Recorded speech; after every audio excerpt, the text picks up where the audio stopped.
Hello, everybody, and welcome to Boston Blue Beat Online. We are here for our 8th weekly, Jesus Christ, today. I am Toledo, and I'm joined by the lovable Swell. Hello, everyone. My name is Swell. Toledo, thrilled to be here on Boston Blue Beat, getting ready for some BlazBlue Central Fiction. Yeah. It's been a little while since we've commentated together. It has been too long, in fact. Yeah, last time was a few months ago. Jesus Christ. Yeah, that is actually crazy to think about. Well, yeah. We've got a big old bracket here for you guys today, per usual. I think our first set here is going to be pretty interesting. We have SebV versus itzmattqsg. I always forget the last two letters. So this will be Naoto versus Noel. Ooh, Naoto versus Noel. That's okay. I don't think I've ever seen Naoto. I don't think I've ever seen that particular matchup, but I like this. I've been trying Naoto a little bit. I've been sick of getting dunked on by Jibka, so I had to start picking up a little bit of Naoto just to understand what was happening to me, getting my face kicked in.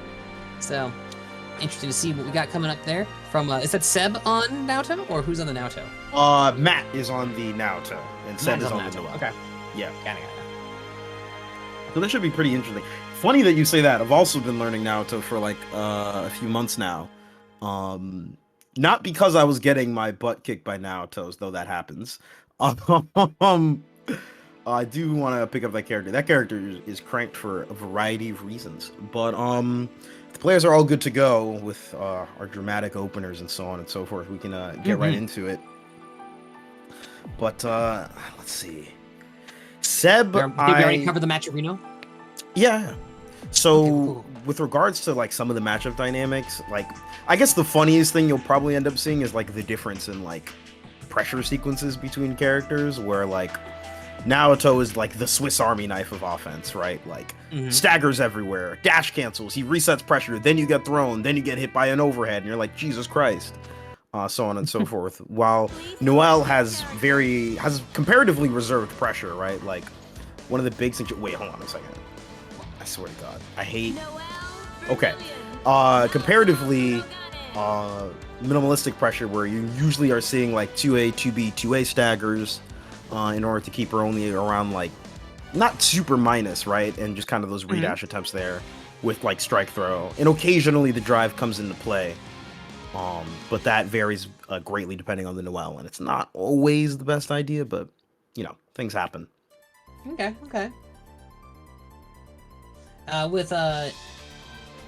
With Noel too, I'm curious. So she has her drive mechanic with High, because going through different stances and stuff like that, and they're invuln to different options. How useful is that against Naoto in specific? Like, because like now I'm like wondering if they can use it to get some of this pressure and stuff, like some of that relentless offense and Swiss Army knife offense that you were referring to.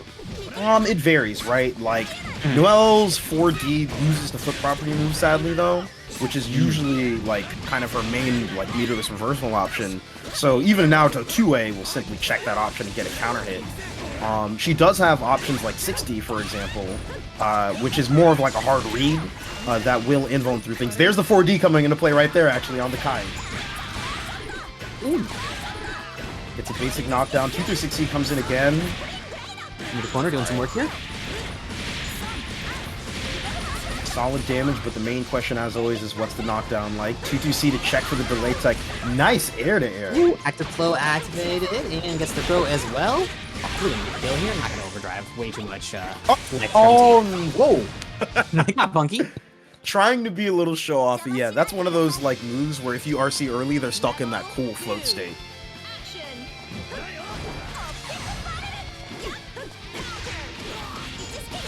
Okay. 5A Seb got to connect. Yeah, Seb gets a hit here, able to connect. Sorry, I didn't mean to cut you off there. I think we were on the same point. Don't worry about it. Don't worry about it.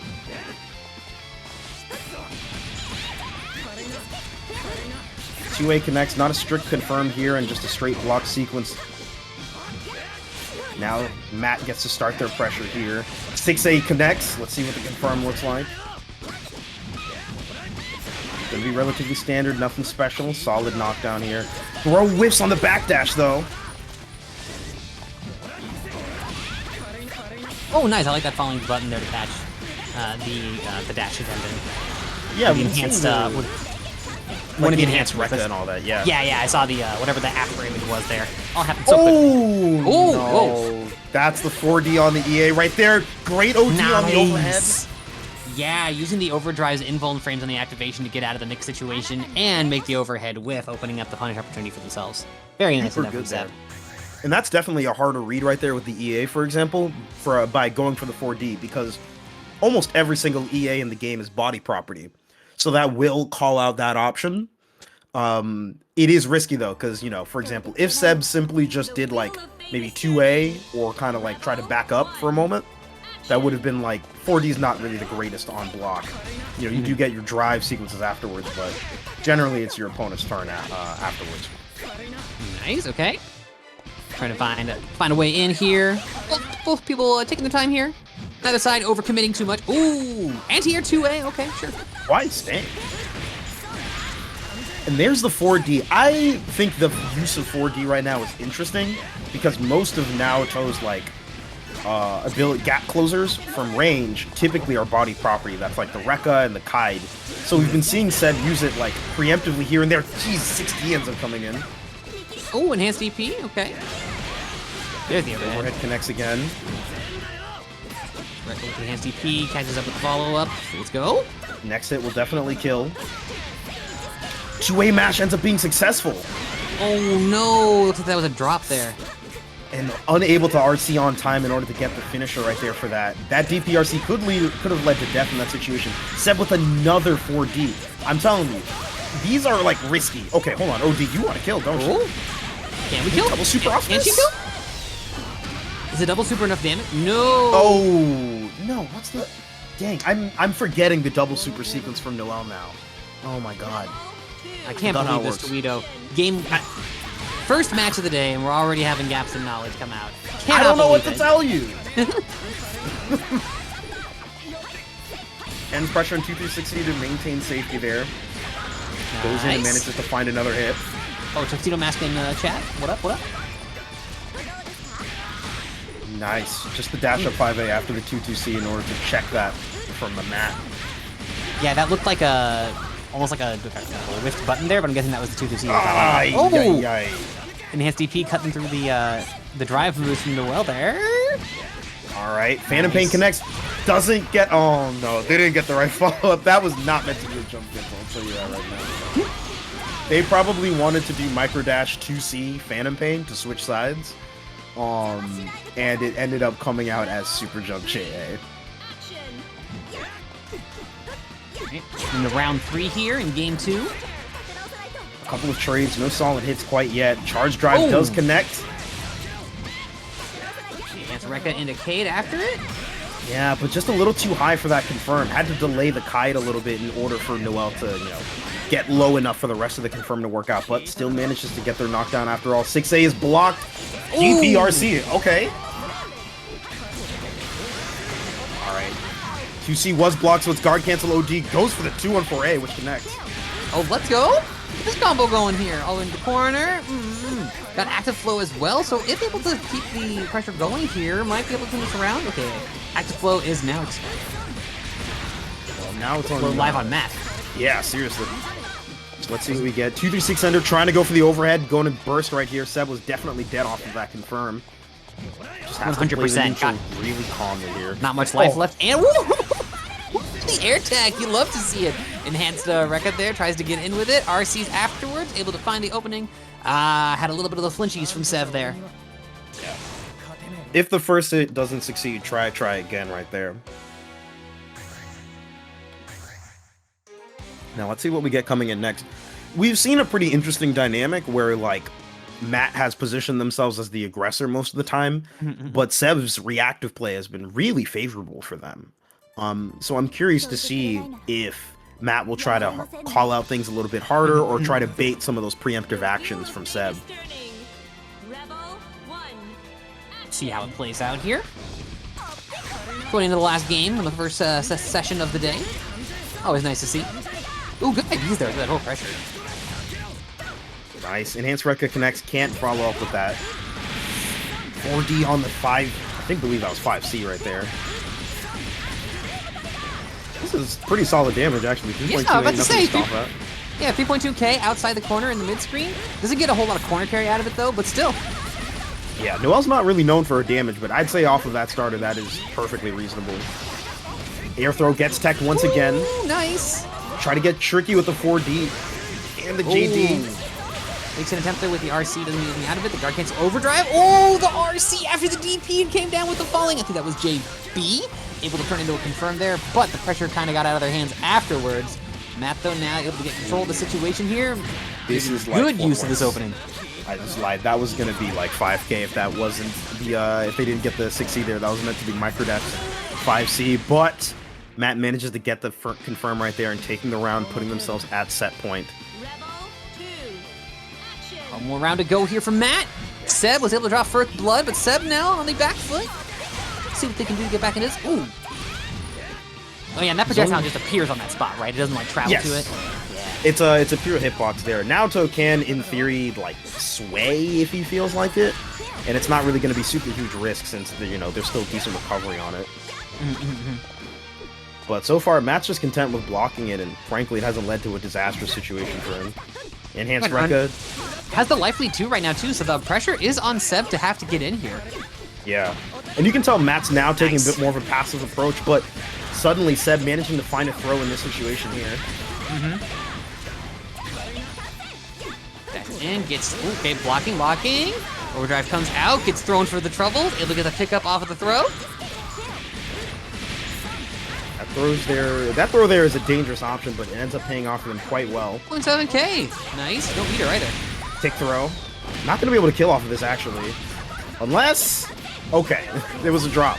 I will consider myself correct for that, for the sake of that, as Seb ends up getting the kill with a dash up normal.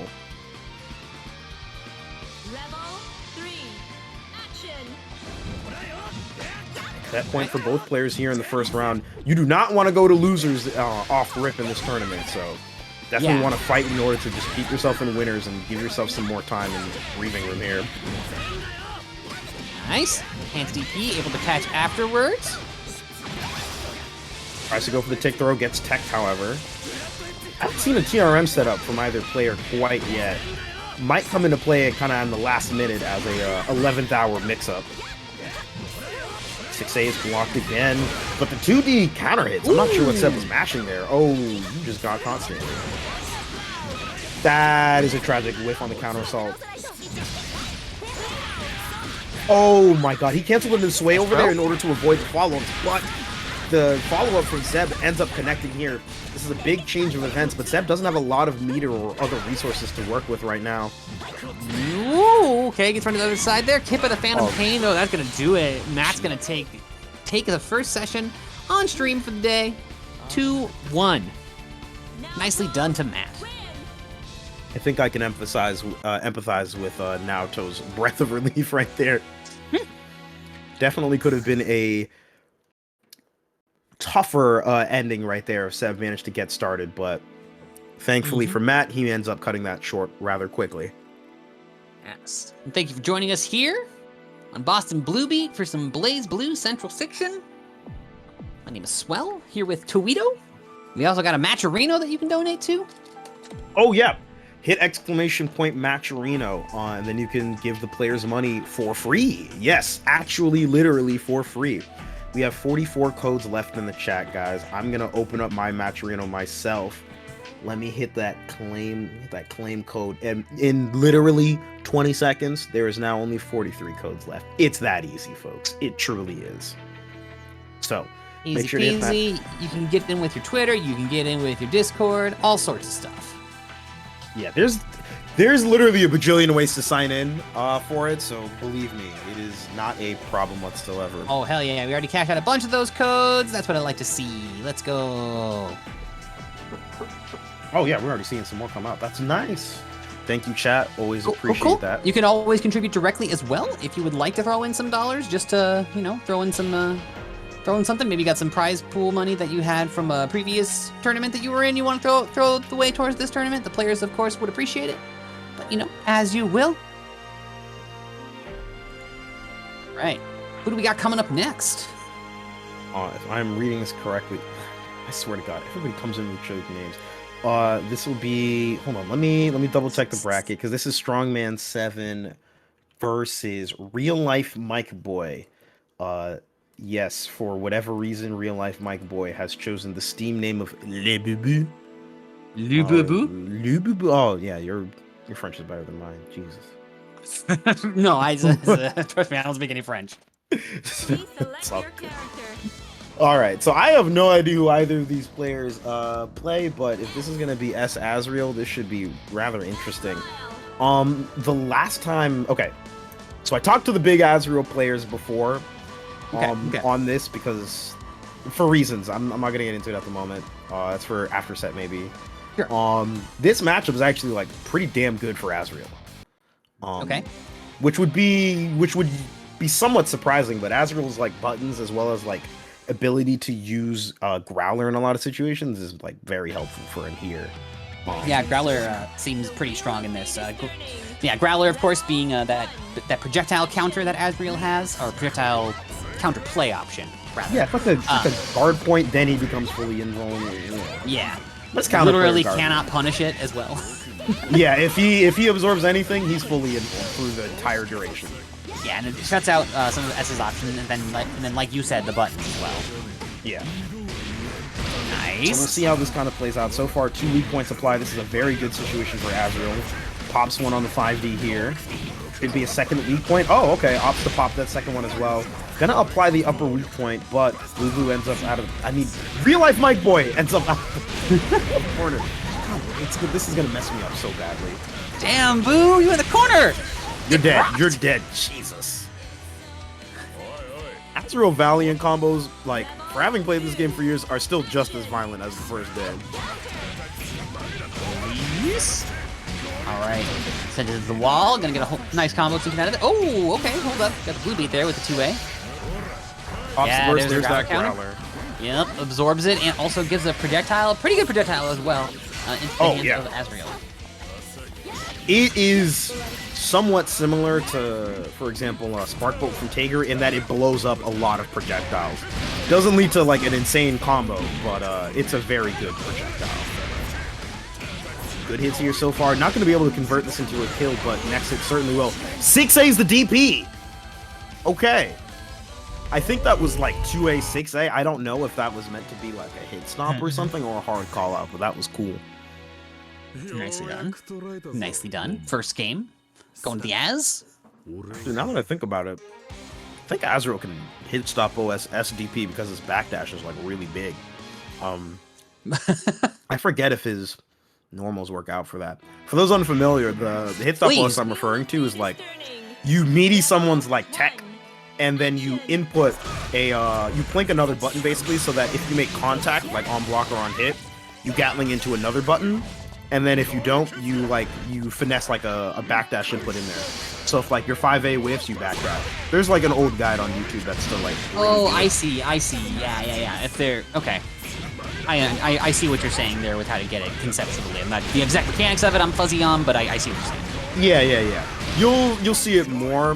That video is the sole reason why I complain when people like up back against like slow DPs in this game.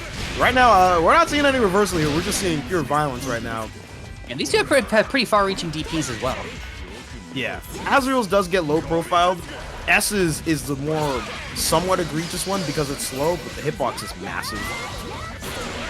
Oh, nice RC there, but it doesn't work out. And an RC of their own from Strongman Steve with the DP.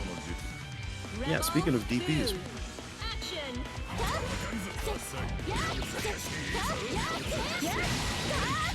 So far, Strongman's been in, well, a pretty dominant position so far in this match. So we'll have to see how this kind of pans out. Opener is pretty good from MicBoy, but we'll see how the rest of this pans out as Strongman gets the initial hit. Oh, gonna hurt. Azriel players always look like they're having so much fun when they're hitting their combos. Like, I don't want to say like I imagine Azriel players just like grunting along with their character while they're doing their combos, but like I feel like that spirit's there. His combo 3 is mad fun. The only time I've labbed Azriel, other than counterplay, is usually just doing random combos. It's just enjoyable to do. 3C is blocked. I don't really think that burst was super necessary, but that's fine if they want to reset into the neutral. Cop of the JB, however. All right, yeah, and the 214C afterward. Getting a little bit of extension there. Doesn't want to commit bar, though, and doesn't have boars either, so not able to get anything else. Phalanx connects. That's a 2B into... Okay. This should be able to... Oh, no. Didn't spend the meter after the Valiant. Cannot get over that stomp that he has. Oh, it's fantastic. You're talking about when he literally jumps on you? Yeah. Oh, I love that move. Doesn't he literally turn into a projectile in terms of like counter properties and stuff? No, it's a weird move. 1 second, hold on, right? Yeah. No. This is gonna be dicey real quick. You can stay in the game. Nice RC there after the pressure. The DP. And you saw the individual frames of him like rearing back on that one too. Yeah. It's like a. You know how like the in plays, like how dramatic irony truly like pans out, and you like watch a character like make a big mistake. It's like that when you just see Azrael like get in position and you're like, oh, you hit a button. It's like, oh, I'm watching this before my very eyes. It's like Macbeth, you didn't need it. Oh man. But so we got the witches giving the scrying about, and then all we can do as the crowd is watch. Dude, you just hear the boil in trouble, and you're like, oh, dude, shit. Like, oh damn, Macbeth's about to get it. He's like, oh man, like he doesn't know he's not woman born. No, he doesn't know. He doesn't know. Does he know? I hate this. We shouldn't be doing this with Shakespeare. This is so. Oh my god. And they're over the fucking cauldron too. Yes, literally. Oh my god. What were they cooking? It's a whole thing. Jesus Christ, this is bad. What were the sisters cooking? This is terrible. Oh, god. Oh, yo, hold up. I gotta go. I had to step away for just one moment. Do what you gotta do. Gotta do something up with the kiddos. I'll be right back in just a minute. Yeah, all good. Jubei versus Hakumen. Let's go. I wanna see it. I don't think Sauvagess is gonna go Jubei. Let's see how this pans out. I don't know. Players randomly just pick like the craziest of characters, but Sauvagess plays Tager, so we're probably gonna see that question mark. Probably question mark. I'm gonna repeat that until they choose a character. I lied. I'm bored. Okay, looks like they're gonna lock in the Jubei this time. Curious. So Jubei Hakumen, I'm gonna be frank, I have not seen this matchup before, but I would expect the neutral to pan out in a pretty weird way, purely based on Jubei's movement and the fact that Hakumen can cover space pretty obnoxiously, but his C normals aren't really like the fastest. So I think this is gonna Raiyu Casino is pretty good. That's a pretty good tag right there on the nameplate, but I expect this to pan out kind of weirdly.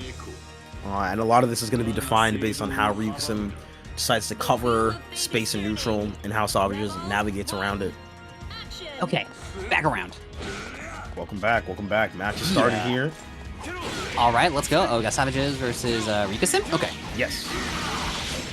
Oh, Ryukasim. I know I've seen this. I know I've seen that name before, but okay. Yeah, he's been playing BB for a long time. So yeah, okay. Definitely not a too big of a shocker there. OD is pressed, damage will be done. The only question is how big the numbers are. Oh my god. Okay, I'm gonna complain for a moment here. Your Hakumen, you do not need to reset when you're in overdrive. You do too much damage to do that. Okay. Could have been a dangerous situation with the charge 6C. The 6B is gonna... cat? Yeah. In fact, it's literally foot invuln, so it straight up beat the 2A match from Sauvagess there. JA ends up connecting. Overhead gets blocked there, going into the install afterwards, keeps it safe, able to find the redash afterwards, closed out that round. Yeah, and Ryukasim trying to go for a straight up reversal throw, not throw OSing in that way, so the backdash from Sauvagess ends up leading into Ryukasim getting punished. Jubei's so fast. Yeah. Buttons, too. He has some of the fastest acceleration in the game next to, like, S.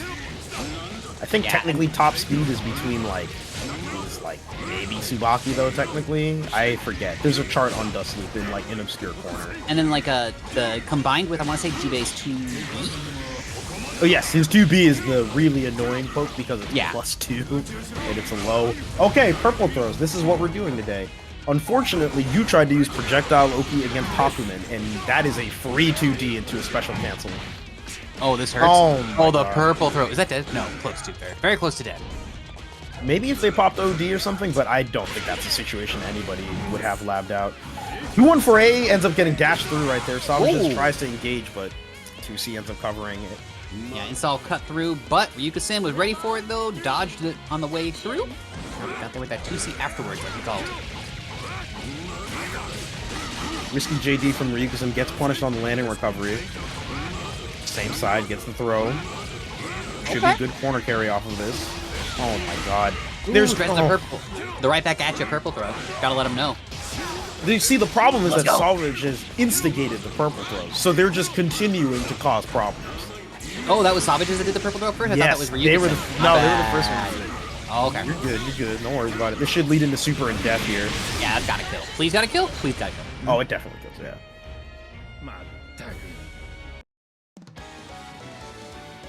Look, I don't know. Hakumen seems like a big body. Jubei got them little kitty hands. Yeah, it's one of those. Oh god, it's a cat and mouse if the cat was a mouse, and the cat was a big man with a large sword.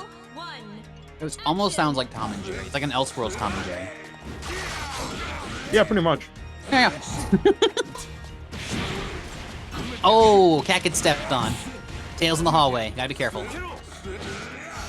My cat sits on the stairs, and like every night when I'm like going downstairs before I go to sleep, I get like panicked and gonna step on the cat. Horrifying. Right. He's all black too, so like I can't see him in the middle of the night. Oh, that is literally just trouble right there. Jesus Christ! So this is trouble right here. This is perfect. Almost. Okay. Oh, and has the bar. All right, let's see what we get off of this. Not going to be anything too big in terms of damage, but should be a good knockdown here. And that's one of the main problems with trying to use the 236 Seoki there. Jubei does not recover in time to show like a high option. He does have an instant overhead, but just due to the nature of like the recovery on the ball, Hakumen can just 2D consistently like every time in order to get that invulnerability. So you saw the... Go on. Yeah, so you saw the 2D there, it procced, and then Sauvagess tried to go for the 6C, but it just didn't even end up making contact. Wave Super's not really gonna get anything done, sadly, but... Oh, nice confirm there. Safe. Yeah, that's good. Jubei's JB is, like, low-key cranked. That no, it's ridiculous. It's ridiculous. When this game, when Rollback first hit, that's when I first started learning this game, Jubei was one of the matchups that I fought the most of. The moment I saw that button, I'm like, this is CCL JB from Current Code. Anybody who's played Old Melty knows what I'm talking about with that JB. It is wild. Then you see Jubei get a counter hit, and he's like, oh my gosh, oh no, my confirm. My opponent is like 3 miles into the air. Right. What will I do? Oh, nice block there. Came down with an additional button there. Ryuka-Sim trying to close out this round. Whoa, nice dash back there. This is a really dangerous position because this is legit one of those, like, both players are one hit from death. Not going to be able to get it off of this starter, sadly, but it's a lot of damage to even out the health bars. Resets into the throw here. Works successfully for Ryuka-Sim. Is that it? Oh, wow. Oh. I thought that he was going to have to spend the bar on Tsubaki, but no. The JC ends up connecting and finishing it off there. That was wild. Love it. Yeah. This is one of those things, I'm not gonna lie, Ryuka-Sim's been doing that 5A reset for years. He still hits people with it. Look, the classics are a classic for a reason, you know? Very true. The old tricks are, the old tricks are the best tricks for a good reason. They stick around, you know? I think that's fair to say. Oh, that was a weird trade. 2D procs on the 2A, but no follow-up from Ryuka-Sim. What was that normal that Sauvagess just woke up with? I did not see on time. I'm not gonna lie to you. Nah, it's okay. It's okay. Fast. It was like a little flip kick or something such that it looked like, and it was just like I wasn't sure if that like progressed or something. Yeah. Okay. 2C anti-air. Got you. Thank you, Matto. Matto. Oh, 2C. That button sucks. It's really bad. I'll talk about it later. Right now, we've got some offense to work with here for Sauvagess. Has to pop the install in order to stay safe. OD pops from Ryuka-Sim. You decided to throw? So you say has to pop the install there. So like that's like not a good opportunity to do so. Would you rather be activating it while you're in a combo rather than activating it to stay safe and like during pressure? Is that the logic? I think it varies for like what a Jubei player would want. In that situation, that special is pretty minus, so canceling into install lets Jubei continue pressure. Right. So it's a pretty like solid place to do that in order to like cover yourself, and you pop into install and you get crazy mix-ups. 2C gets denied by the Agito right there in that situation. All right, we're going to potentially last round here for Ryuka-san. Oh, gotcha. So like Jubei recovers from that. Sorry, I'm like stuck on this. But, like, so Jubei's recovering from it fast enough where like you have your choice of option, and you can also just like take in what's happening on the screen and then decide what to do from there. Yeah, it often acts as a pause button, and just kind of due to the, I don't know the exact numbers or like way it works, but long story short, because he can cancel into it off of specials, he basically like just kind of either stays plus or is it at least like neutral. Yeah, pressure resets and then gets the advantage out of it. I'm with you. Yeah, that makes me want to lab it and like go over and frame set. Oh, nice that air was throw! A big call out right there to take the round and the set. Unfort for Sauvagess, but Ryuka-san taking it, advancing onwards. Yeah, there was some really sick confirms from both sides there too. I hope Sauvagess doesn't feel too bad about that one. Like there was at one point, it was like a air to ground and then jump back up and catching it, partial combo. But yeah, good job to both players. Sauvagess is still alive in the lower half of the bracket, but taking a dip downwards for now. Yep. That is just how the cookie crumbles, but again, you know, this is, you know, round 1, round 2, there's still a lot of bracket left to go through, so we'll have to see how the rest of it pans out. So far, next up, we have Adroth versus, I believe it's Raiyu. My brain, like, stuttered for a second because it's R-A-I-Y-U, and my brain was like, it's Ryu, but I was like, no, it's Raiyu, for once. Oh, I know. You know what I mean? Like, it makes me feel like I'm mispronouncing Ryu from Streets. It's terrible. Yeah. It makes you feel like it's like when someone tells you like how to pronounce their name, but it's like, oh great, then you remind yourself, I'm not going to pronounce it the wrong way then. But then because you get yourself so like confused and you're double guessing yourself too. Yeah. Anyways, sorry, names are confusing sometimes. But Adroth versus Raiyu, is that happening next or just you see that's on the horizon? Oh, it's coming up right now. Yeah. Oh, let's go. We got it right. Sensational. All right. So I have no idea who Raiyu plays. I want to say Adroth. Is Adroth on Susanoo? Yes. Yeah. They are learning a Izuyoi as well. Ooh. So they'll bust it out on occasion. Oh for yes. Yeah. Yes. I've seen the Izuyoi from Adroth. Yes. Yeah. Awesome. Yeah. I forget actually if Adroth is going to Combo Breaker, but lately he's been on the Susanoo. I haven't seen him play the Izuyoi in yeah, he wasn't playing it last week if I remember correctly. So probably the Susan, but different characters would not be super unexpected. But yeah. Well, you know, these online brackets are a place where you can try that stuff out and see how you feel about stuff in a certain setting. Yeah, for sure. Like maybe you don't like playing a character. Oh, go ahead. No, yeah, I was just gonna say, you know, the good thing about this, right? You know, again, we run these brackets weekly. You know, Mondays at 8 p.m. Eastern. So it's always nice to kind of have that like repeated opportunity for that. And same thing goes for our Plus R brackets as well. We've now switched to a weekly format for our Plus R brackets. So those are on Tuesdays at 8 p.m. So definitely be sure to check those out. Again, same stream per usual, BostonBlueBeat, and you'll see it on the same Twitter per usual, BostonBlueBeat. You'll see it on the same YouTube channel per usual, BostonBlueBeat. So yeah, I mean, we've got all those things going on right there. So be sure to check it out, okay, please. BostonBlueBeat, you love it. You love it. Triple B rated. BBB. It's always good. In terms of offline stuff going on, I mean, while we're going at it, I suppose our next offline monthly is in about 3 weeks, so this will be on May 20th. It's got the usual games: Exerd, Stribe, CF, MBTL, KOF 15. Sometimes Sailor Moon makes an appearance. Sometimes people bring side games. I've seen Marvel show up. I've seen JoJo All-Star Battle Plus R show up. So. Marvel 3 has been like one of my on a server that I'm in. We finally got some Parsec servers set up for our group use for playing Marvel 3. Oh, wow! It's like the sun is shining on my kingdom. Oh yeah, that's dope. Yeah. Sorry, you mentioning Marvel just been making me reflect on that. No. I mean, that game is very easy to kind of just get locked into and just lab all day, frankly. So.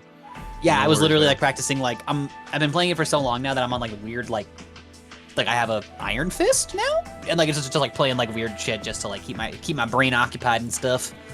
But Regardless, though, we're still waiting on Adroth. We're still waiting on Adroth. Yeah, no worries. But as we go through a couple of other things, we talked about the online events, the offline monthly. There's two other big things that we got coming up. Hit them with it. So, in order of appearance, of course, Adroth shows up, so I'll speedrun this. Meter Management is coming up. It's New England Smash and the FGC Regional, brought to you guys by Bay State Beatdown and us. We'll be running SF6, Strive, and Smash Bros. Ultimate Singles and Squads. That's on June 10th at Uptime Academy in Hanover, MA. You can reg at StartGG/meter. Beach episode is back. There's a whole bunch of games coming up. Exit Strives, Plus R, MBAC, CF, MBTL, TFH, SMS, and more. It's going to be on July 15th. You should definitely show up the day before, though, because we always have our weekly over there where there's a ton of games and a lot of people, and it's a ton of fun. And then the day after the main regional bracket, we do go to the beach. That does happen. People dug a hole last time. I am told it was a fantastic hole as well. I don't know the quality of the digging. Anywho, what the Kokonoi? So you heard it here, folks. Come out to beach episode, see high quality holes. Yeah, holes in the sand, yes.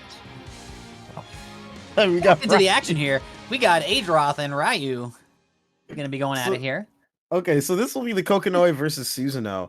I have not seen a lot of different Kokonois out there. The main one that we've been seeing these days on the net play streets is Bananaken. Man, I need a Bug Tempest too. It's been a while, but we'll see how this plays out here. All right, let's get into it. Kokonoi Susan. This seems okay. Neutral hard, and then set play happens for Susan. Gotcha. All right, Raiyu got the touch here, and Raiyus are unknown, right? This is potentially unknown OD Kokonoi, right? Pretty much, yeah. All right. If anyone got lore, let us know. Yeah, by all means. Currently, though, Raiyu looks to be no slouch. Interesting, right there. It goes for the the standard graviton, fireball, and electric trap. It goes for the empty jump below. Most people end up going for the side swap there. And this sucks gonna help steer the damage along here. Oh yeah. My god. I was gonna say this sucks too. Like when you're like a character or if you're a character or a player who is leaning more towards easier Oki than optimizing for damage. No disrespect, but like I did that to myself. It can be really frustrating fighting Susan because you have to do like your same situation like what 4 times was it, and then this happens. Yes. The thankful aspect is that oh my god, JB lost, and that is a strange thing to say. I feel like for BlazBlue. The thankful thing. Look at this. Look at this. Oh. Okay. Brutal. In all fairness, Coco's set play does loop into itself with the same Oki pretty consistently. Why did Gun lose to that? I have no clue. I'll be quite frank. That is a hilarious hurt block situation there. Okay, she's able to do 5C, 2B. What's the Oki? Goes for the 2B once again. Adroth blocks it. Haven't seen a side swap yet. Counter for the counter. What were you mashing, Adroth? Lord will only know. Graviton is set up. You got to hold the offense. No barrier will do having anything. A good time. Yeah. Okay. Okay, now it's a cat and mouse game, but where the mouse is the cat, and the cat is sometimes becomes the cat as well. A big god of sort of death thing that can be put in a cage. Yeah, that's a cat. Hands up. Go for it. Damn it! Now I'm gonna think of like mythology or something. God, you can't get me on these tangents. They're gonna get weird. I can't help it. Look, we're early in the night. Okay, this is what round fair. 2 of the bracket. Oh my god! Oh, Susan lighting up Coco here. Raiyu gonna die from this? No. I genuinely thought a super was gonna come up, but maybe not enough OD timer. However, for Raiyu, are we gonna get overdrive here? What if we maybe have super kill? I don't know. They're probably just okay. They settle for the OP instead. All right. Counter assault catches with the air throw. It's the confirm afterwards. No burst used here. Wait, smart. So both sides going into this next round with overdrive. Cool. Hell yeah. Let's go Raiyu. Flamewheel ends up going in. Not really too big of a confirm until the 2As. Yeah. Yo, the Graviton slingshot. We playing pinball out here. These Kokonoi players, like, sometimes I feel like have physics degrees or they're just trolling. Because they will just, like, fling themselves and just react to the situation accordingly. And I'm like, you've seen this far too many times. In the... as a Venom player, where there's some Venn diagram to what you're talking about here, I think. Even though it's not the same, but there's some Venn diagram overlap there. We're just trolling. We're just trolling and we're nice. And that's how, Jesus! The Graviton activates, which ends up flinging Adroth in for a 6-speed fail. Oh. That's so sick. Because it's so sick conceptually, because like that's like literally adjusting your game plan based off of what the opponent's doing. Because Adroth quite likely was expecting that to get used like that to get pulled in, or was ready for it or accounting for it in some capacity. Super sick stuff. Yeah, I'm not too sure. That was, okay. The JV confirmed. No. We're not back to the corner with Crazy OP, but we are back in the corner with Crazy OP. Never mind, I lied. I guess. I'm about to say, I was like, hit with the side tap. The teleport. Was that? Wait. Was that a cross under after teleport? That was same side. They teleported again. Oh, jeez. Okay. Catching with the 2A. Oh, didn't believe it though.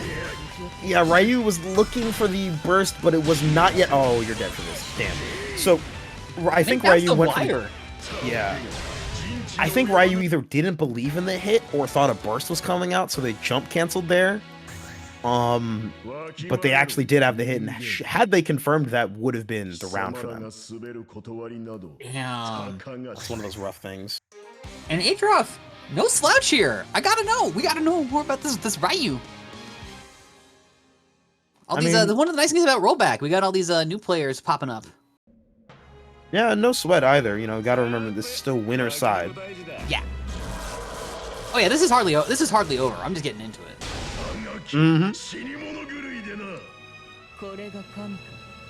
The wheel of fate is turning. Rebel. I like the stage, very grim.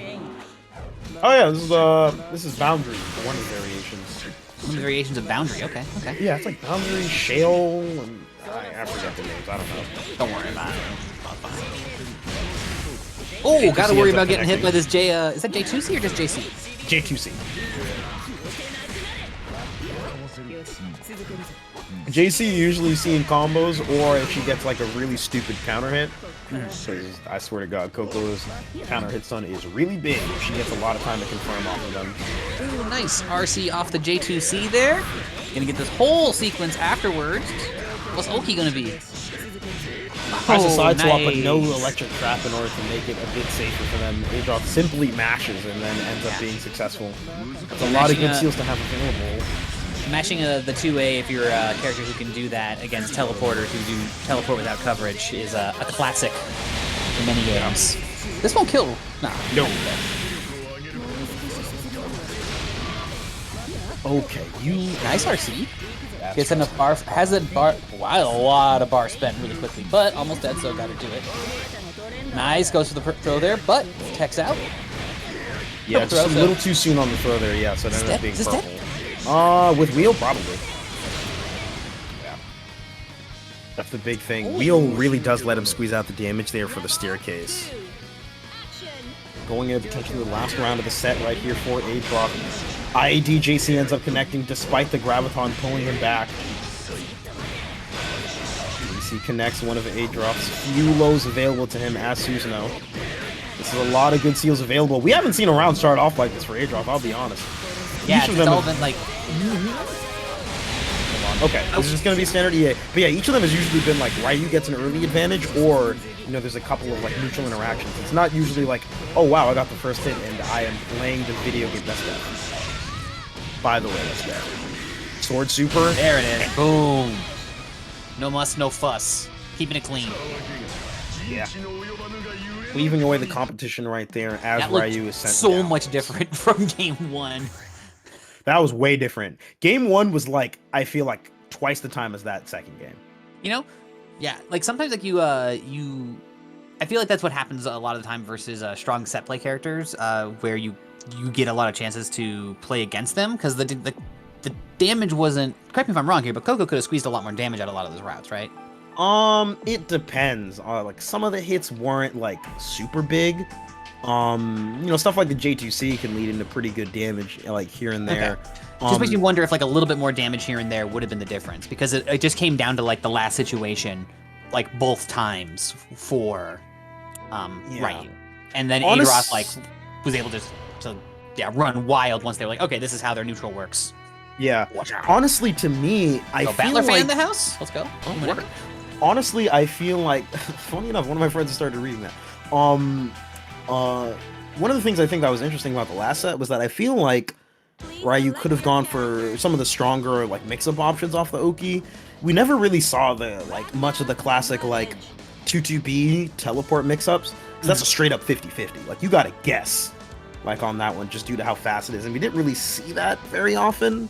Like a lot of the times the teleport would come out if it was only a graviton, so we'd see situations where either Adroth just blocks, right, if it's empty jump low, or you know they mash with like the 2A. So interested to see how that plays out. But I mean that just kind of is what it is. Maybe we'll see some Super Ball Loki next time, you never know. Right now though, we do have what's sure to be a very interesting set here. This will be Dawn versus Oni. Alright. Dawn and Oni? Okay, I don't think I know of Oni. Dawn sounds familiar. Oni, aka OniKage, aka... Oh, there. Yeah. Okay. Now I'm with you. Yeah. Yeah. It's Oni for short, like the 3 other Onis. Look. It's not complicated at all. Don't worry about it. Look, I'm so much more willing to say that I don't know something and then have someone get to explain to me than, like, saying I know it if I'm not totally sure. Believe me, I empathize with that 100%. Don't worry about it. And I'm here to know too many things or to tell you funny lies. Nice! I like the, whatever his little, like... The spin, yeah. His spinny against the Gauntlet Hades there was nice. Oh, goes for the throw in that situation. The last hits of that super dual BIOS are really good for strike throw mix-up there, amongst other things. 2-1-4 Sayoki, pretty standard affair right now. Crush Sugar ends up connecting. Safely dismisses Ignis. Backs off, though. Didn't necessarily need to do so. Lead ends up coming out. Surprised that JA ended up getting the trade there. JA has extraordinarily active hitbox, so there's a lot of times in which it works out pretty successfully. For a lot of Ignis. Yeah, for Ragna just has a really big JA. It's Relius's JA that's super active. That's that gear move that you'll see come down. Oh, yeah. I know the one you're talking about now. Yeah. Oh, is it gonna be death here? Yeah. Yeah, it's death. Smart on Oni to hold on to the burst there. There's a lot of times when you play against Relius and like a dual bio situation happens and you're like, I'm just gonna kill you afterwards and burst. Only to like fall to like a couple of buttons like 3C, for example. Dawn is back out onto the field. 2B ends up connecting. Alright, Dawn pops the overdrive to keep the Ignis gauge up right there. From that far. Hey, you're Ragnar, it is big. Yeah, is his DP one of the stronger ones in the game overall? Is it just one of the best. Straight up one of the best. Super fast, super big. Alright. Well, it's not maybe winning some exchanges here, but it ain't winning the game. Yeah, this Oni. Hold up though. Okay. Yeah. Have to hold on horses here. 50 meter is available, so could be a reversal super here. Oni plays it real patiently. Nothing too complicated there from Dawn. Yeah. And you'll see that Hell's Fang connect in a lot of situations where an opponent might be trying to fuzzy jump. It's very good for doing that mid, like as a block string option, or a special cancel rather. Stakes you into dual BIOS, that is relatively true. You'd have to like IBB to get out of there. Same side the whole way through. OG's available with 50 meter. Should be able to kill off of this. Nice. Overdrive cancel here for the extension. 6A. Okay, no, just a straight middle field. That is an A-okay. Getting the kill right there. Nicely done there from Oni, taking that game. Oh no, Dawn is the Relius. Sorry, Dawn is the Relius. Okay. Dawn is the Relius. Yeah, my bad. Yeah, no worries. There we go. Feeding me bad info, Toledo? Please. I might have misspoken once or twice. I genuinely would have to play the tape back to remember if I was calling. It's okay. Don't worry about it. I'm not too stressed. Yeah, we ain't stressing out right now, but see if Dawn ain't stressing either. If Dawn sitting up a game right now. That burst there, I'm not too sure. But we'll see how the rest of this ends up playing out. Nice job there, using the Ignis Summon to get the air stall for half a beat. Alright. And Oni manages to get the hit right here against Dawn. One of the big things about Relius is that the Ignis gauge right there, you know, that little sub gauge at the bottom next to his meter, can often be a tell if Relius is going to back off or desummon, which is a time where you can challenge. Yeah, it can give you an indication about like where the momentum of the match is going to go, and also what his potential is based on his resources. It's a lot of stuff to keep track of because he has a couple different ways to manipulate that. It's almost like fighting Zato in a certain respect. Yeah. But not like truly in terms of like the way a puppet character works. Oh, for sure, yeah. Ooh, nice. However, regen combo here goes into the 6A hard knockdown. Goes for the spin on that. You can go for a hard Active Flow's on. Oh, he's very dead. Like, that combo had like 3 weeks like worth left of rent. Okay, my bad. Yeah, that is super duper dead. Yo, damn, his pants are blending in with that floor. Yeah, it's actually very true. I'm not gonna lie, I got caught off guard by the 5C just beating Ignis and Relius respectively. Yo, yeah. Okay, check it out. Oni should go for mid-screen Oki to take advantage of the red pants there. Look at this. You telling me that's not going to be harder to block? It's not as bad as White Zato on that one strive stage of the snow. I'll give it that. True. That one is crazy. Yo, taps with the two-way, scores with the counter hit, able to turn it into a confirm here. Not a ton of damage because it was the two-way starter, and Relius not always hitting the hardest from the ground starters, to my understanding. Yeah, a lot of his bigger starters are usually from spending resources, but Relius primarily is known for his absurdly safe pressure and solid OP tools. All right, we'll round a piece here. Oni's back against the wall. Dawn looking to advance through the winter side of things. Ooh, nice. The classic, the two-way. Yo, what up, Dove? Ooh, bit late on the 6A there. I can't imagine that was either intentional. There was some other thought process going on right here. I like that burst that was just used there, just to keep the corner position. Whoa, nice! The rising JA, able to clip and tap back into the corner. Oh, I didn't get anything out of it, but I like the presence of mind. Yeah, it was a good attempt. Unfortunate drop right there for Dawn. All right, yeah, Oni's trying to go for some of these TRM setups right there with the 5A whiff, but Dawn is not biting. Oh, we locking it down. Same side the whole time, but we went overhead. Yeah, that's one of the things. Sometimes you literally go through like mental fatigue against Relius, because his 6A and that standing overhead is slow. But sometimes you're just like, man, I'm still blocking this, and then you just get clapped. What I think about it as is, I think about it like holding, I don't know, not holding my breath. I don't know, climbing something, like a stamina gauge almost in Breath of the Wild. Yeah, either way. Sorry, my apologies. Dawn taking that game there. But I think about like a stamina gauge in Breath of the Wild, where it's like I just gotta like outlast all of the stuff, and until I get used to it, the stuff drains me faster. But once I get used to it, then like understanding, okay, now comes the overdrive to restore the resource. Now comes this super to loop the offense. Now comes that. Now they're out of mix-up, and now I can go in, or whatever else combination of things. Oh, okay, yeah, I see where you're going for there. Yeah, it's yeah, it's long, and it just, like you said, it takes a mental fatigue. Yeah, it's one of those things where you have to remember that Relius, most of his mix-ups, like, you can tell when they're coming, right? Especially if he tries to do, like, 2-1 4C jump, like, at that point, you know, the delay air dash, like, versus 2B low is coming, right? Like, you know that you can fuzzy guard that, or you can try to do something else, and it's like, okay, cool. You have to be very good at kind of, like, clearing your head. That's a great game. Chupabaka, yeah, they're a Rachel player. Oh yeah, we got to see them last time play against Bananakin. They're a pretty good player. Oh, okay. So this would be interesting. Yeah, this is going to be Rachel Ragna. I think these two actually played. Matcherino codes, while we're in between matches here too, just want to shout that really quick. Go on, sorry. Yeah, no problem. Be sure to put in those codes. We got a ton of them left. I know y'all can click a couple of buttons while we wait up. Those starting screens can be a little long in BB. But anywho, yeah. So these two played, I believe, last week. Let me bring up the data right here. Yeah, that's on. Is it 1 or 2? It's 1. Oh man. All right, this is the goofy version then. That's okay. This version. It's okay.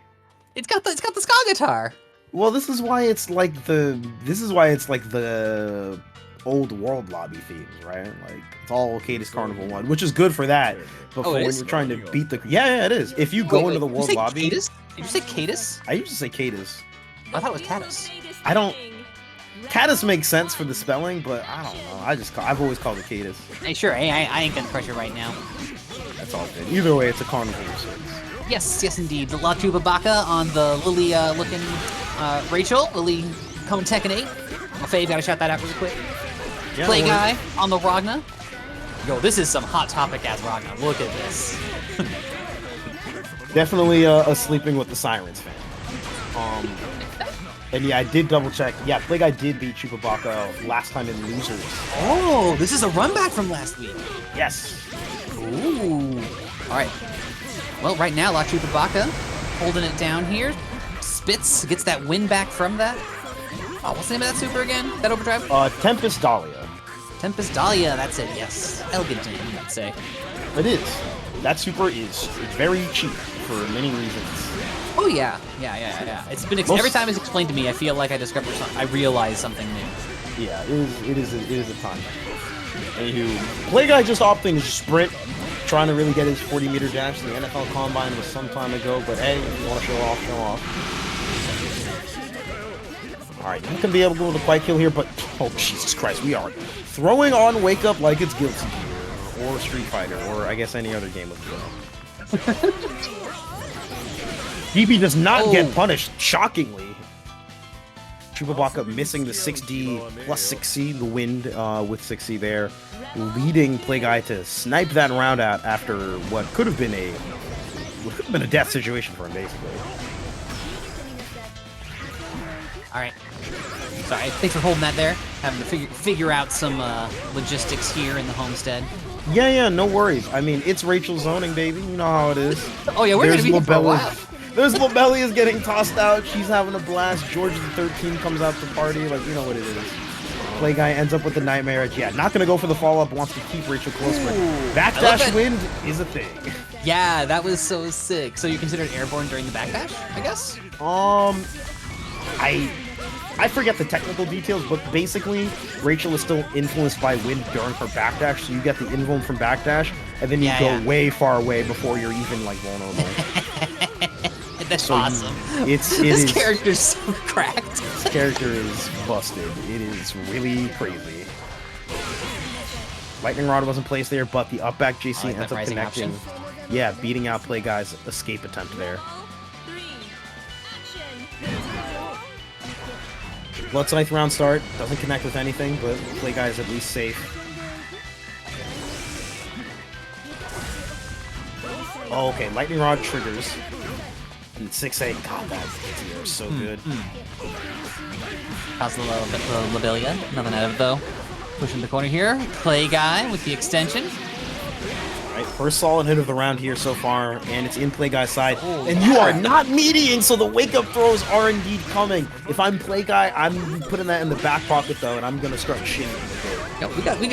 We got fans of both players in the chat right now. Let's go.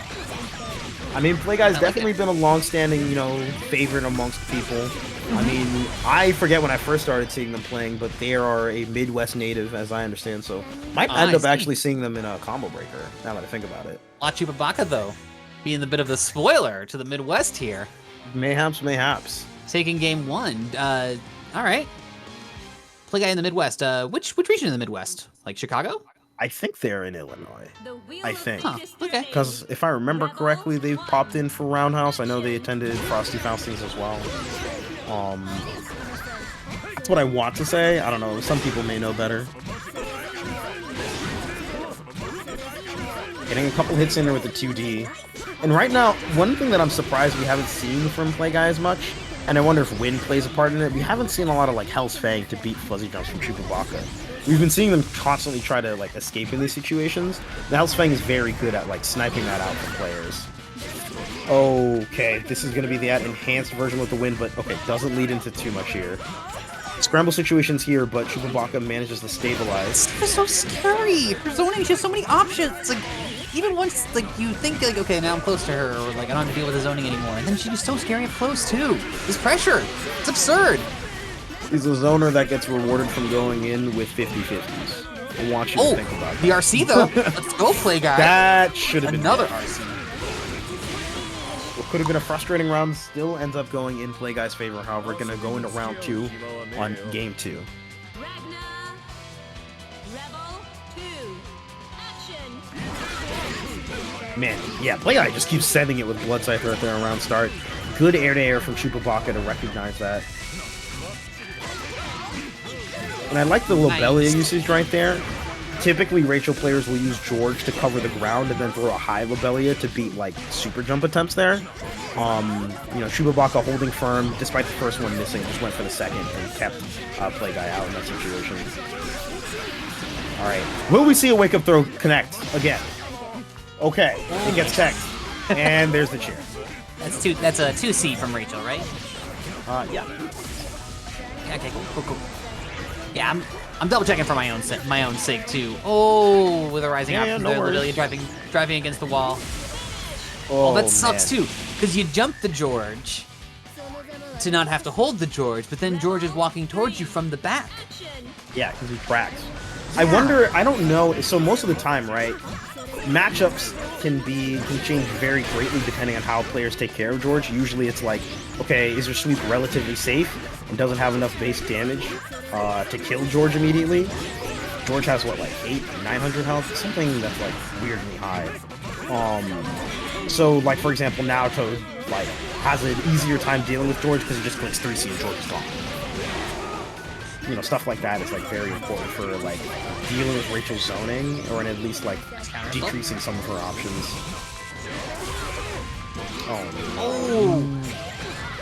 One option too many there for Play Guy to deal with. Chupabaka just was able to layer all that on. But Play Guy, undeterred, air dashes back in.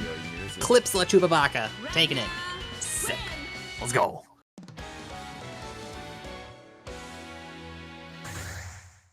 Solid adjustments here from Play Guy, but I think Chupabaka still has it in them in order to take this run back in their favor. Now, I wonder. Okay. Now, will Play Guy Blood Scythe again around start? I don't think he will. I feel like it's still going to be like a jump at around start. I don't know if it's going to be Blood Scythe. Alright, what's the round? Okay. I think. Let's see what the round start is. Let's see. Probably going to be like 6B from Chupabaka and a jump from Play Guy. Okay, not quite it, but you know. You called the jump. You called the jump from Play Guy. Alright, you know, I'll give myself half a gold star. Half a gold star.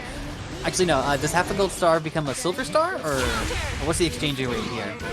The economies vary per this year. Yeah. Okay. Gotcha. All right. Well.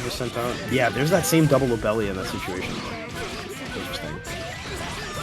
All right. This one, Chupabaka not missing a beat here. Yeah.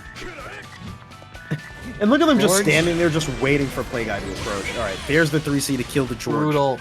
That's bullying. That is bullying. It is. Ugh. Please, Play Guy, you gotta get in there.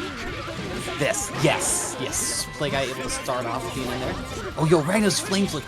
Oh, I'm so sick with this look, with this costume. All right, I'm going to Hot Topic too. I can't deny it anymore. Hey, if that is what calls you, that is what calls you. 2A throw, but Chupabaka's been teching every single throw thus far, and it looks like they haven't been throw-essing either with that 5A delay throw there. So if I'm Play Guy, I might just go for a different mix-up option. One more touch? Oh no, the 2C. No, not like this. The sides have been swapped. George is set. Wow, Chupabaka not even deciding to commit to offense right there, just holds the barrier and waits for Play Guy to get nervous and hit a button. That's so unfortunate. This could be highway robbery were it not for that burst. The deep DP and the burst. Okay. 100 meter for Chupabaka. Oh, for Play Guy. Nice. Tries to hide the purple throw behind the overdrive. It doesn't work out though. Oh. Oh my God. But the lightning. Takes it with the lightning, riding off into the sunset, following. Is that Metallica? Ride the lightning? Yeah. Okay, good. I'm surprised I got that one.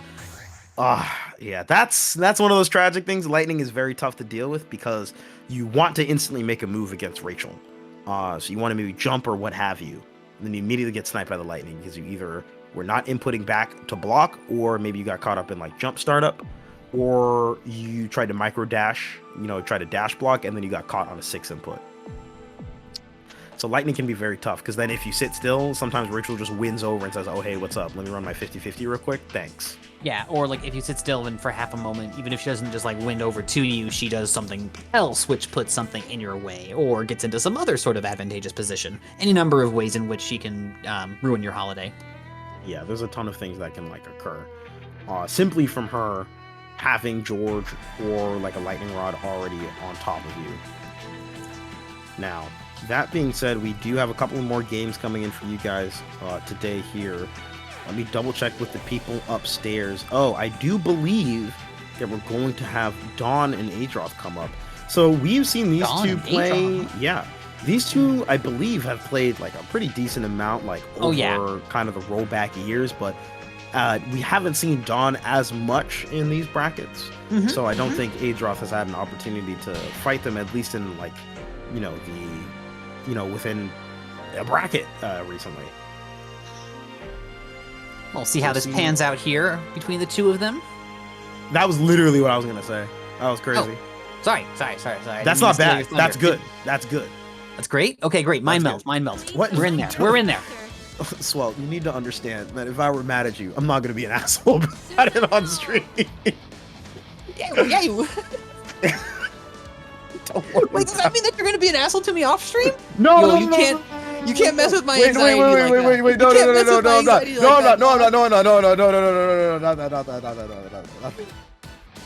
My hormones are all over the place. You can't do this to me. Okay, that's fair.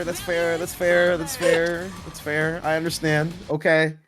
I sympathize. It's okay. All right, it's Dawn, Adroth, Aurelius versus Susanoo. Buttons are gonna get pressed. These guys both have really good mid-range. I wish, because of the battler name, I wish there was a battler alt for Aurelius. That would be sick. I wonder if with the improvement mod that he has like a battler or like a color power. Probably. Be interesting.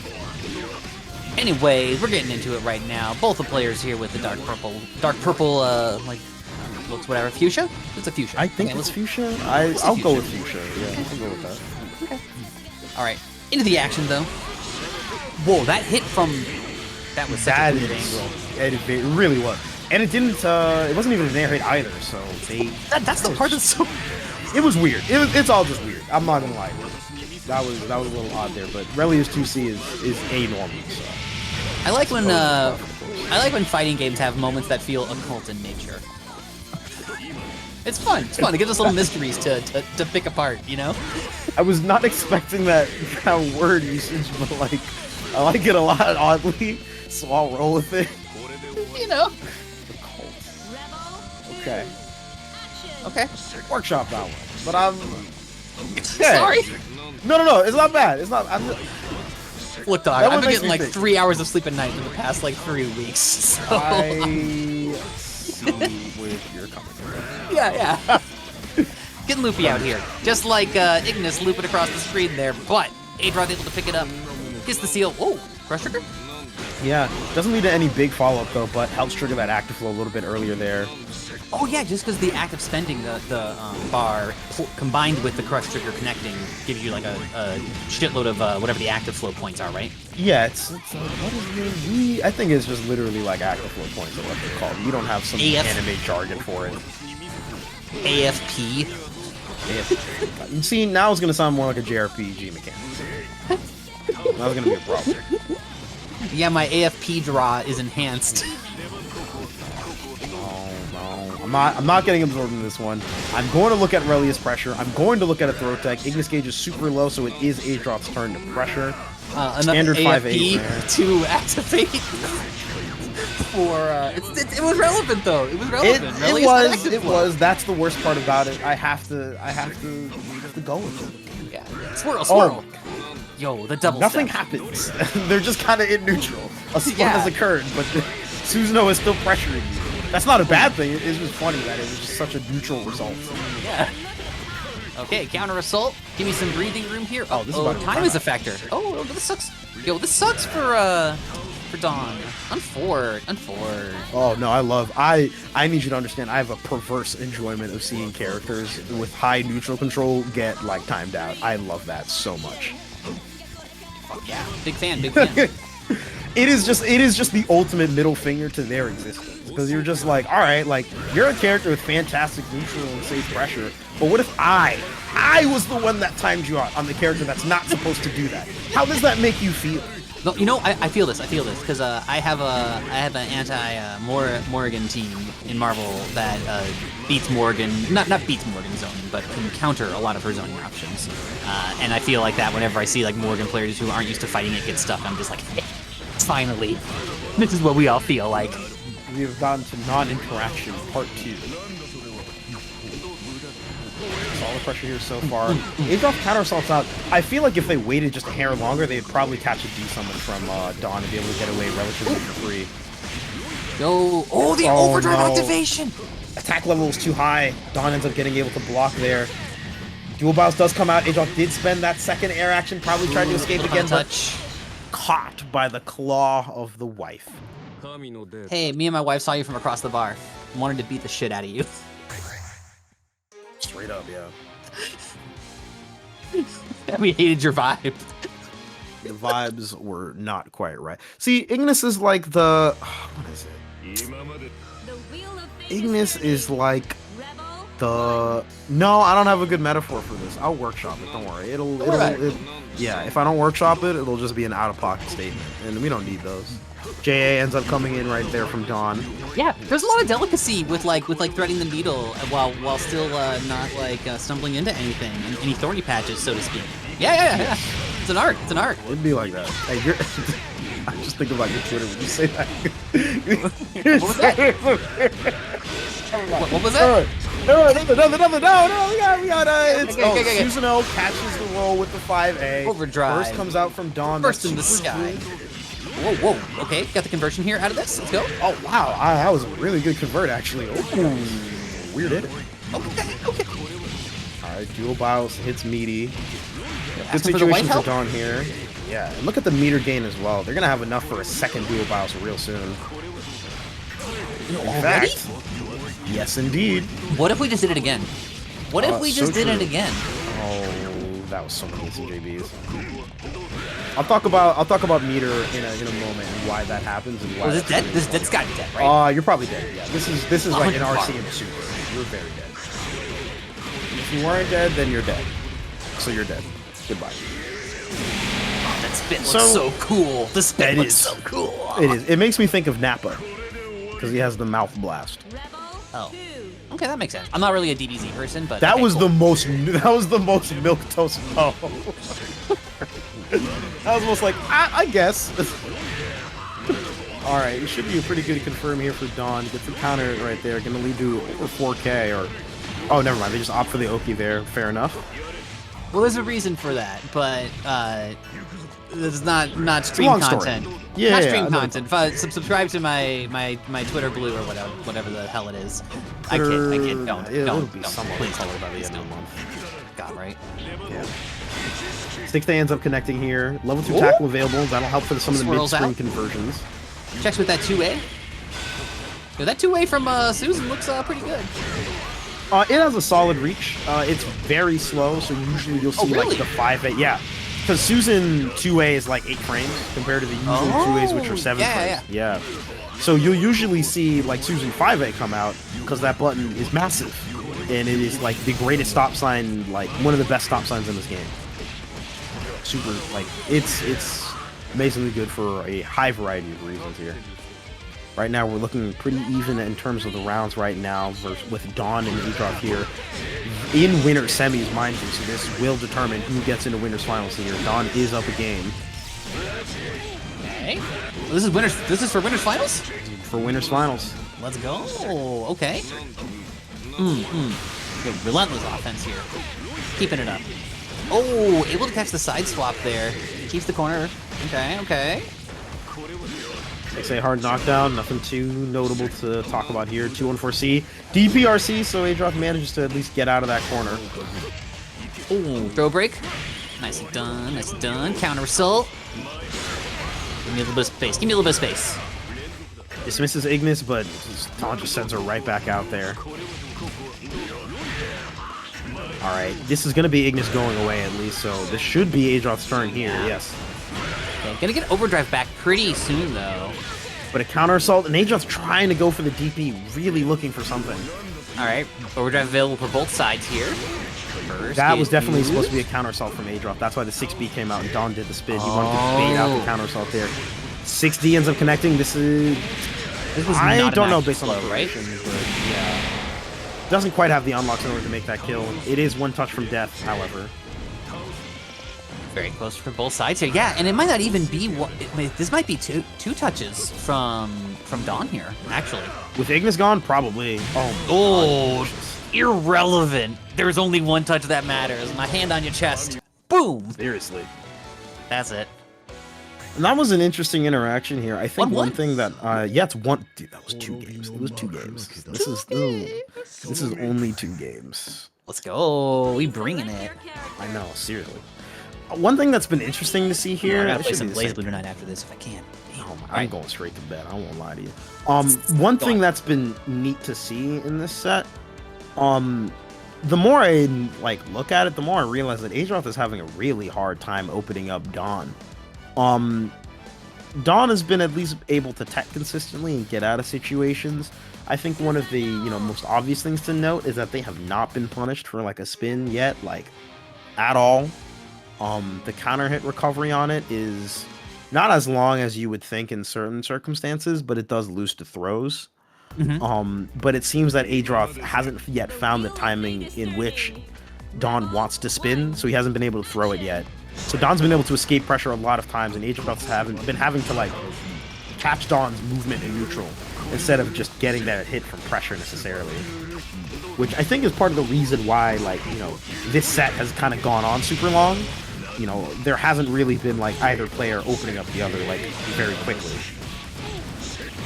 Okay. Oh, BBB combo? I'm for it. Yeah, delay tech gets punished right there. That leads to the sword. That's really good for Adroth here. Not going to be able to OS for the super right there off of the QA pressure from Adroth. Is there a reason why Don pushed out of the gear super there with like dashing into Adroth first? I don't think there was any particular reason though.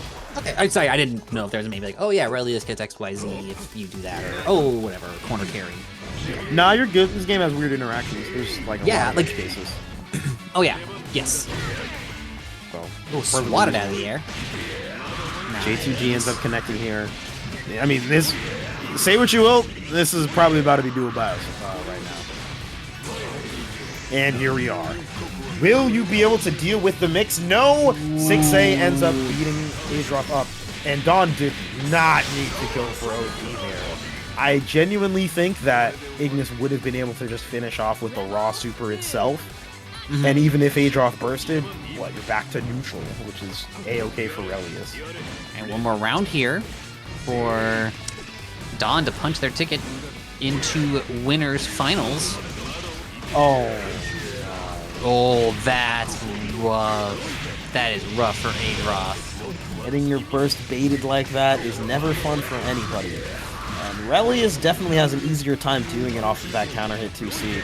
Delay air dash overhead connects. Adroth only has one chance to get out of there. No DP available, and Don is going to have to put them in the dual bios. Time to block, buddy. Go. 6A connects, but no conversion there. Cross up JB. Okay. Gets out of it. Active flow. Oh, jeez. This didn't.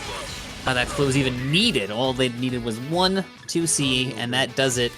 Don advancing into winners finals, taking it over Adroth. Tough break. Yeah. So Relius 2C. Can you step away for just a minute for a homestead thing? I will be right back with a guest too. So yeah, Relius 2C is very goofy because that dude seriously just. So Relius 2C on counter hit is like a very high launcher. So typically Relius just does like 2C, jump cancel, 2C. It's like a really easy hit confirm for him. And he can also like check for bursts on both of the 2Cs. I don't know if he still gets to pick up for a combo, if he like plinks the barrier and then like tries to hit a button afterwards from his jump. But it's just a thing to know. Anywho, we do have our next set that's going to be coming in today. If I remember correctly, this will be, of course, our next winner semis match. So this will be Fuzzama versus Chupabaka. We haven't gotten to see Fuzzama all day, but surprising probably nobody. They are finding themselves in winner side, trying to enter into the winners finals round there. And one thing to note, we've been progressing through the loser side of the bracket pretty solidly right now. Making up the loser sides, Play Guy, RealLifeMicBoy, Adroth, and Oni currently. So we'll be getting into the rest of those guys relatively soon here.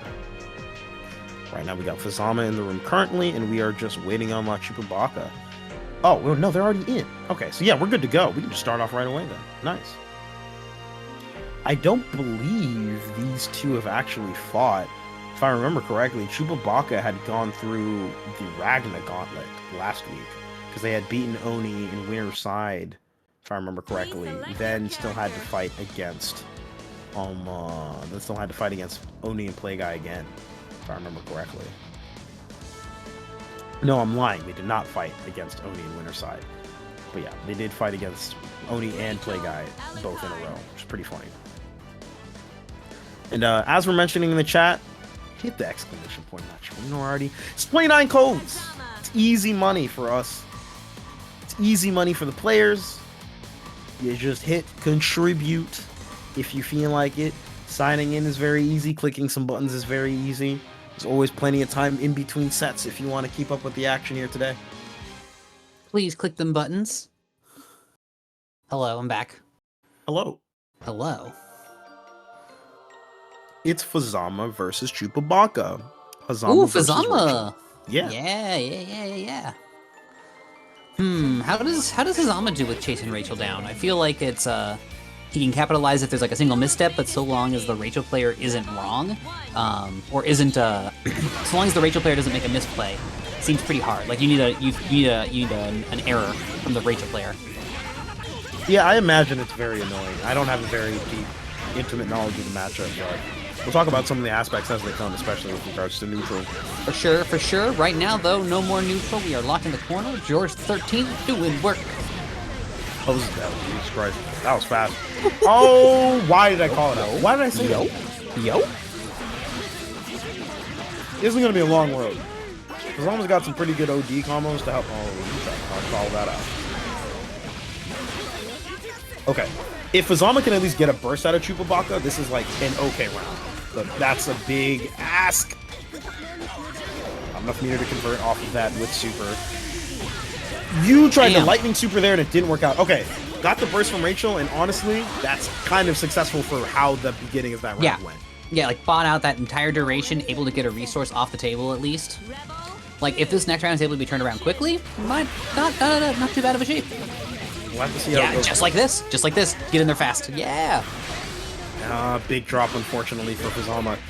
Now you got to deal with Rachel neutral, or at least you would had Fuzzama not already gotten in so quickly. Yeah, Fuzzama, if they know this matchup, can already like advance the kind of the wheel of discovery pretty quickly. If they can start calling things out and having the counterplay ready for the counterplay. The big trouble for against Rachel though is oh my god, is when you get your burst baited. That really sucks a lot. This is already over? Almost. Jesus, that was crazy. I was not expecting a turn of events like that. I won't lie. Yeah. So Chupabaka doing work. Where they from? Do we know? I have no idea. Chupabaka, unknown Rachel? Unknown OD Rachel, mayhaps. Please. But yeah, one of the big things that I imagine Fuzzama has a really hard time doing is getting in some ways, because Rachel JC, 6A, and Lightning Rods, as well as Lobelias, are all really good. Especially because even if Lobelia, ends up getting blocked, like it still sets the Lightning Rod down. Right, so you still have to deal with that. She gets a resource. Yeah. Anyway, yeah. Or she can turn into bats and then just like, if Fuzzama is sitting still for a bit, she can always like threaten to trigger that. So there's a lot of aspects going on there. Yeah, it just like it's really difficult to deal with. Like I feel like even though Fuzzama, who typically I guess you might say has a lot of options with moving around at least with his chain, so gets kind of chained in, so to speak, actually. Yeah, we saw the JC coming out. There's the Lobelia again. The rod is still set despite the chain. They're interacting with it. Now the bat is on top of you. There's a rod. So Rachel can still lock down Fuzzama's movement even though she's not necessarily right next to him. However, Fuzzama can Nice. speed through, Nice. but again, it's balancing on the knife's edge here.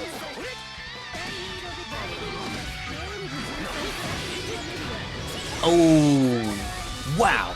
They traveled full screen really fast with each other. That was kind of cool. Both players are traveling far and wide to meet each other or get away from each other. Just like my relationships. Traveling cross country. It's hard out there. Do what you gotta do in these trying times. Right. Fuzzama sending Rachel on her own personal flight. Yes. Saying, get out of here. All right. Just take the ticket, babe. It's like, I already paid for Can't it. see It you is no what more. it is. I can't pay you. Must I go. can't see you no more. We gotta go. Peace. Oh, 2A catches the backdash and George helps link the rest of the confirm here. Okay, okay. Ooh, misses with the chain. Unfortunate. Whoa. Getting Fuzzama's locked trying to in go the for a corner. lot of hard call. Oh, chair comes in here. Fuzzama's trying to go for a lot of hard callouts with the 63D, but it's not working out in his favor. Chupabaka either stays grounded just a hair longer, or it's not quite at the angle that Fuzzama likes. Is that the Already. round? That's oh, definitely the round. Yeah, that is. We are already at set point. We're speed running through this. Yeah. Semi set. I won't lie to you. Ability out. There comes the bat. Trying to stay away from it. Dodges the lightning. Comes down. What is that? JC? J2C? I think this J2C, the properties change with wind as well, so it's a weird one. We put it that way. Well, of course they do. Yes.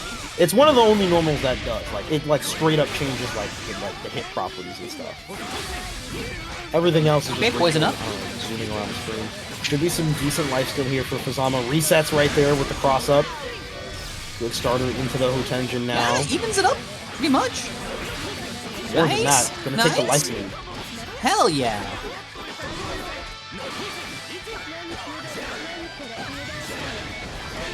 Make it happen here. Hook at the toes. Oh, you didn't even need to burst Nice. that. Okay, the 236A loops are not gonna kill you there. You do not need to burst that. You can just sit there, wake up, click OD, tell your opponent to shake your hand as you, I don't know, maybe wind away or something. Whatever Rachel wants to do post OD. What? Long story short. Oh yeah, I see. Now that makes sense. yeah, basically the way how that Jabaki loop was working, the 236A loop, where Fuzzama does the funny wave of his hand. Unless Hazama's getting closer, he's not going to be able to convert much more damage off of that. So Chupabaka didn't need to burst there. I was surprised to see the interaction where Fuzzama did not get hit by the burst, but still didn't really need to do that. Could have woken up with OD or just waited to burst the next hit. Yeah. It's what it is. Either way, Chupabaka is looking real unfazed. This round's looking familiar. Okay. Oh, hello, child. Sorry about that. Holding a baby here while I'm doing commentary. All good is what it is. And how many dogs and cats have interrupted people? How come a little person can't do it? You know, you gotta have more. Honestly, it's nice that a lot of places in the FGC have been very accommodating to me as a parent. This one's a little TMI perhaps, but why not? Frosty Faustings, folks gave me time to go and pump in between sets for your commentary, and it was much appreciated. It's pretty dope. Jesus Christ, Rachel Nix. Christ. Oh my god. Sorry, that was a bit of a tangent. I apologize, but whatever. No, it's all good. Y'all know what you're in for with me at this point. I've been around BostonBlueBeat enough. Yeah, Rachel is running OP and things are happening. I'm surprised though that we haven't really seen Chupabaka and 2C ends up connecting on the stance normal there. Sets up the George, but Fuzzama gets to roll out of there. Quick burst into the corner. Lobelli is out, ends up connecting, counter hit. Fuzzama got it, micro dash 6B, probably wanted the micro dash 5B instead. Overdrive 2. Oh, that's tragedy. Oh, they've got a chance, but there's a lightning rod planted right above them. Alright, C follow-up connects here from stance. Fuzzama's got to get this done ASAP, because otherwise that Rachel will wreak havoc with the resources available. Oh yeah, she she is gassed up with bar. Look at that. And she's now escaped. That is not going to work out. Tempest Dolly is not going to counter it either. Back to neutral here. Plenty of wind left for Chupabaka. Yeah, Chupabaka as well on set point here, if I'm not mistaken. Yes. Air throw doesn't connect! Oh. The purple throw to fit. Oh, you hate to see it. Why did the... Of all the BB throws, why did the throw whiff there? Was it too early? Okay. Hold on. Okay, note to My myself guess is that we saw the... Oh, sorry. You go ahead. Note to myself if I'm reviewing the set. That air throw was weird, and that should be reviewed. Carry on. Look, even Garrick is getting upset here. Ain't that right, buddy? I only heard the once, but it sounded adorable. Yeah, that's yeah. Anyways, yeah. So is it possible like the throw animation started up, but then like they touched the floor before the actual throw came out? Like how fast are air throws? I don't know. So I forget how fast air throws are. The main thing that BB is infamous for is the way how like throws end up connecting. I forget the exact words there. Garrick, one day we will go over this with you and you will learn. But there is like some. It's like a different like collision box or hurt box that throws look for in this game. Yeah, so yeah. You'll see throws hit from like weird like vacuums. Yes, so you'll see throws hit from like mad far. So I'm wondering if Fuzzama was simply just too early on the throw in that interaction there, because that looked like it should have connected just based on the characters' heights when they met in the air in that situation there. And then getting purple thrown to lose the game and get sent to losers in winner semis is that's an L. There's no other way to put it. That sucks. Oh, so. Yeah. It's I've been watching Sesame Street with the kids. The word of the letter of the day, L. That one hit rough. There's got to be an edit. There's got to be some edit. Oh, somewhere. Right? Someone's got to have done it. Got it. You know who can make a great version of that? Mustachioed Villain. Mustachioed Villain, yeah. They make hella good videos. Dude, I can talk up about them a bunch. Is that in a good way? Or, in a good way. Okay, cool. We have had this running theme tonight of just me like sounding mean or like accidentally just saying something that could be interpreted. Yo, well, every time you're like, look, I'll tell you about it. But I can't like see your face though, so I can't read it. No, that's very true. I do have an expressive face. I feel like that does the heavy lifting for me sometimes. Okay. Damn. Good hits here from your face works out. Maybe if I played trumpet, I'd have the option for it. But that's a all right. Sorry. Okay, play guy versus Ryuka-san here. Here we go. So, we're in losers now. Yeah. This is losers. Yes. Throw does not work out against the overdrive for Ryuka-san. Pops active flow here. Gonna spend that cash right now. EA should be coming. No, ends up just going for a safe jump right there in that situation. Oh, nice. Tag going for the confirm here. Cross up DP, and this should lead to death, but no follow-up. Ends up running and getting a throw. Yes. Yeah. Gets the throw at the very end, so it still works out. Yes. Oh, hi, Bear.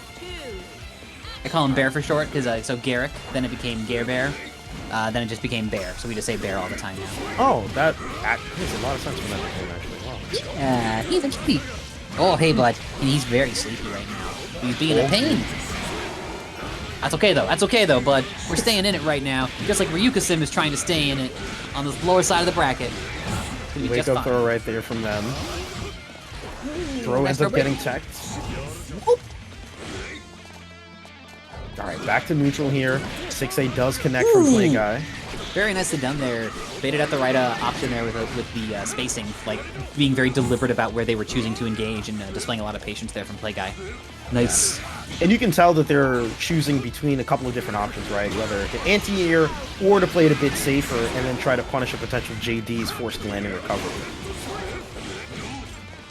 Yeah, and like sometimes making it clear that like you're only playing between like two options can sometimes be like a little dubious, but like if the two or three options like cover what you need to, that's fine. You know, you can play around that. Yeah. UA pressure here so far. Any one hit will do it. Cancels into the overdrive. Should be able to kill off this. We're going to see an Astral. No! No, that's fine. Yeah, Garrett wants to see an Astral too. Two kills. It's okay, you know. These things happen.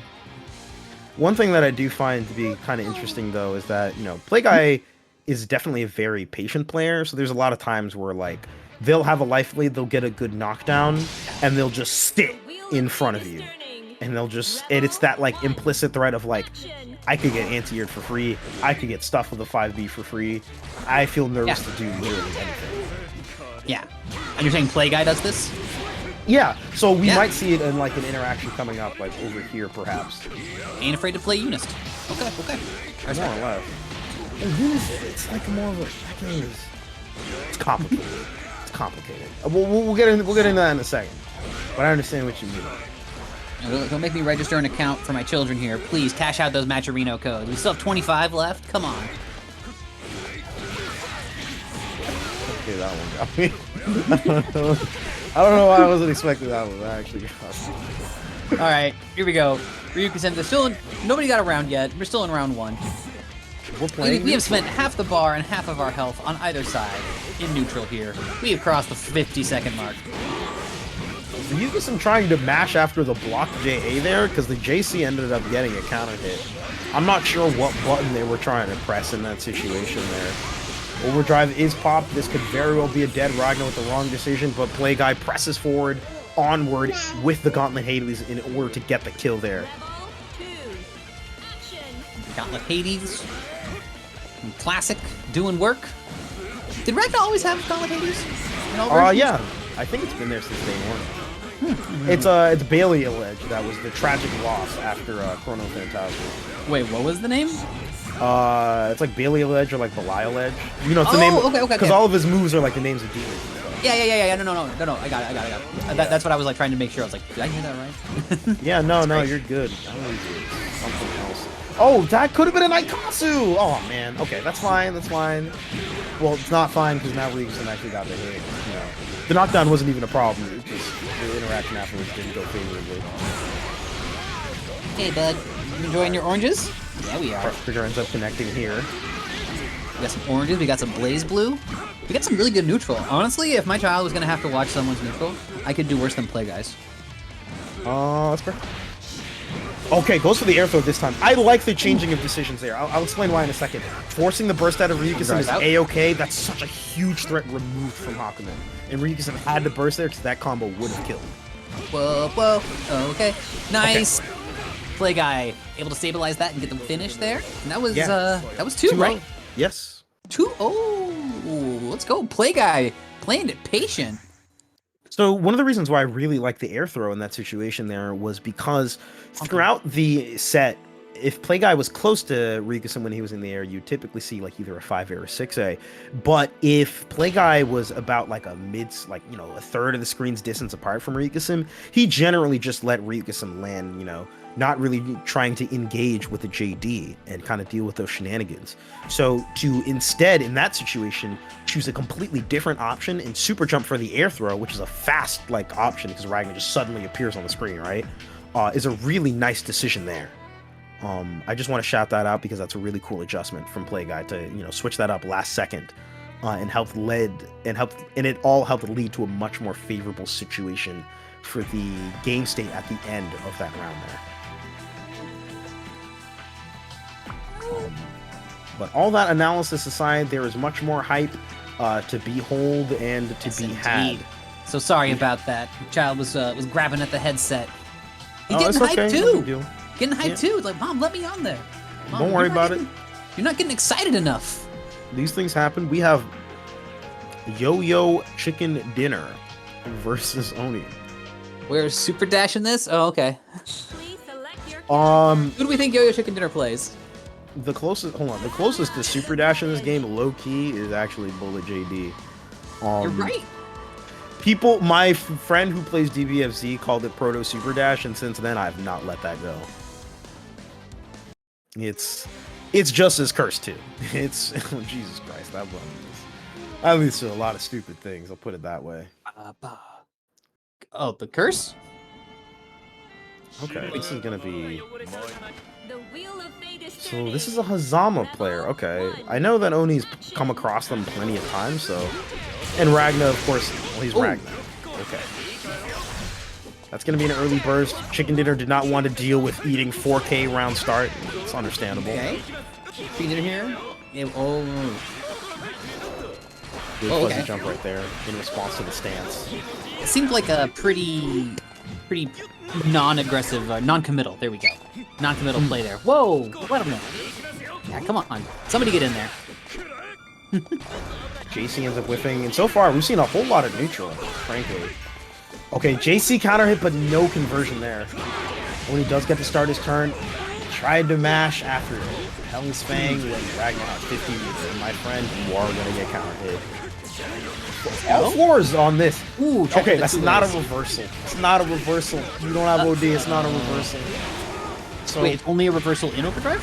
Yes, it used to be a reversal in previous versions. This has led to a relatively infamous community copy pasta. I will not paste it in here, but for those that have it, you know, feel free to paste it in there. Yeah, it's extremely fast though. It's like 4 frames. It's one of the fastest buttons in the game, but it's only in Vuln in Overlord. Purple throws text. We tech purple throws. And another early burst from Chicken Dinner. They really don't want to let Oni get started whatsoever, but depriving yourself of an OD that can be as, like, round-changing and game-changing as Fuzzama's is big. Yeah, when you have a character who has access, when you have a character or a game where you have access to health manipulation or health regeneration, you can't look at a single exchange. You have to look at the entire big picture of it and think about how you can maximize your resources, period, overall. Yeah, and on top of that, that OD lets Fuzzama crank out damage like no other. There's a lot of very strong overdrives in this game, as we see Oni pop that, with what would be confirmed here. Oh my god, they ran out of timer, so they couldn't go for the EA for the minimum damage. Dang. Chose Hell's Fang. Okay, this is just a one-touch situation now. However, Chicken Dinner does have that overdrive back. JC from Ragnar, however, will end up finishing up the round there. So as I was talking about with overdrives, right? Like, mad overdrives in this game are like super good. There's literally like 15 overdrives that I can be like, this is one of the best overdrives in the game. But Fuzzama OD is especially relevant as being such a huge change in Fuzzama's overall strength. I have no idea what character we're about to see here. Yo, what? Fuzzama Chicken is Dark One? Okay. Tiger. Dark One. Oh, Chicken is Dark One. Why did they change their... Okay. He is trolling. I see. Yeah, I don't know if... I know Dark One has a Ragna. I know that for sure. I don't know if they necessarily have a Fuzzama. I don't know if they have a Tiger, but we'll see how this happens. That isn't... I will not share my opinion on that color. Huh. It looks like a Steven Universe character.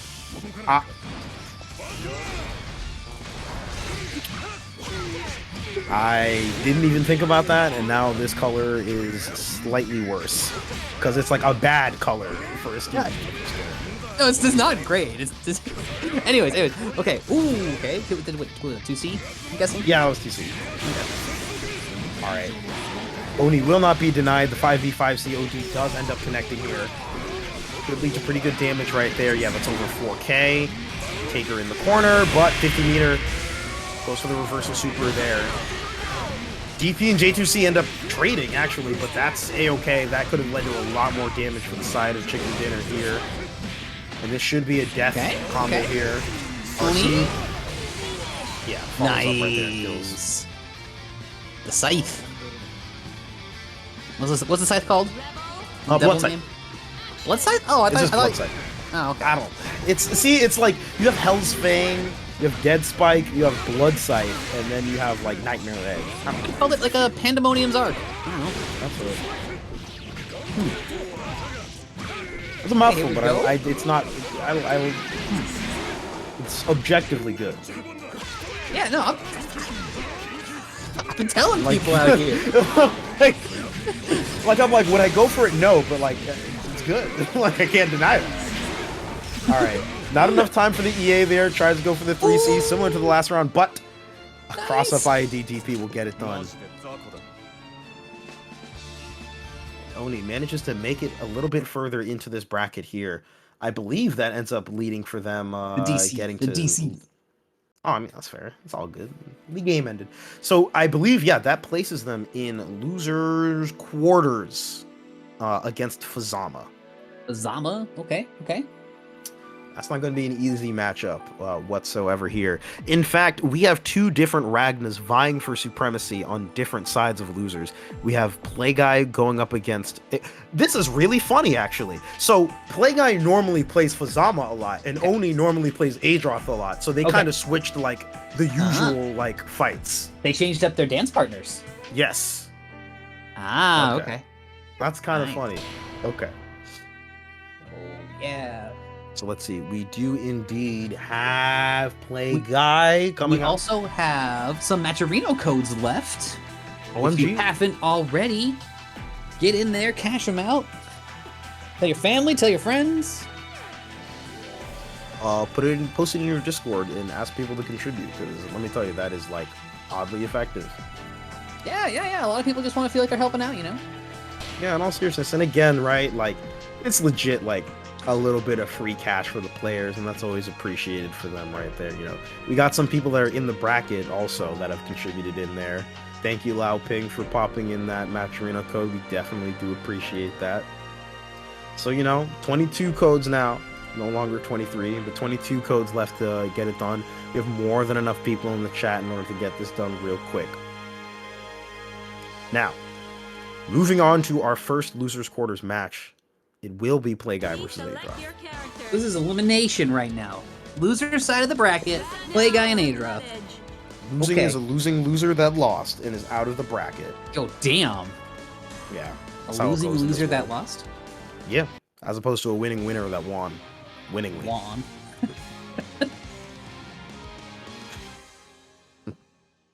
Yeah. Yeah, okay. I don't know why, but I feel like I just... See, like, commentating is funny because, like, I'm at once a goober and sometimes feel like I picked up a liberal arts major.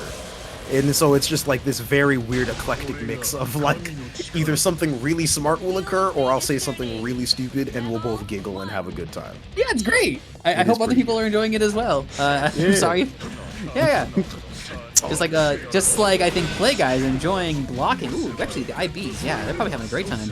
Yeah, Okay. both players IBing a lot, actually. Jesus. Yeah.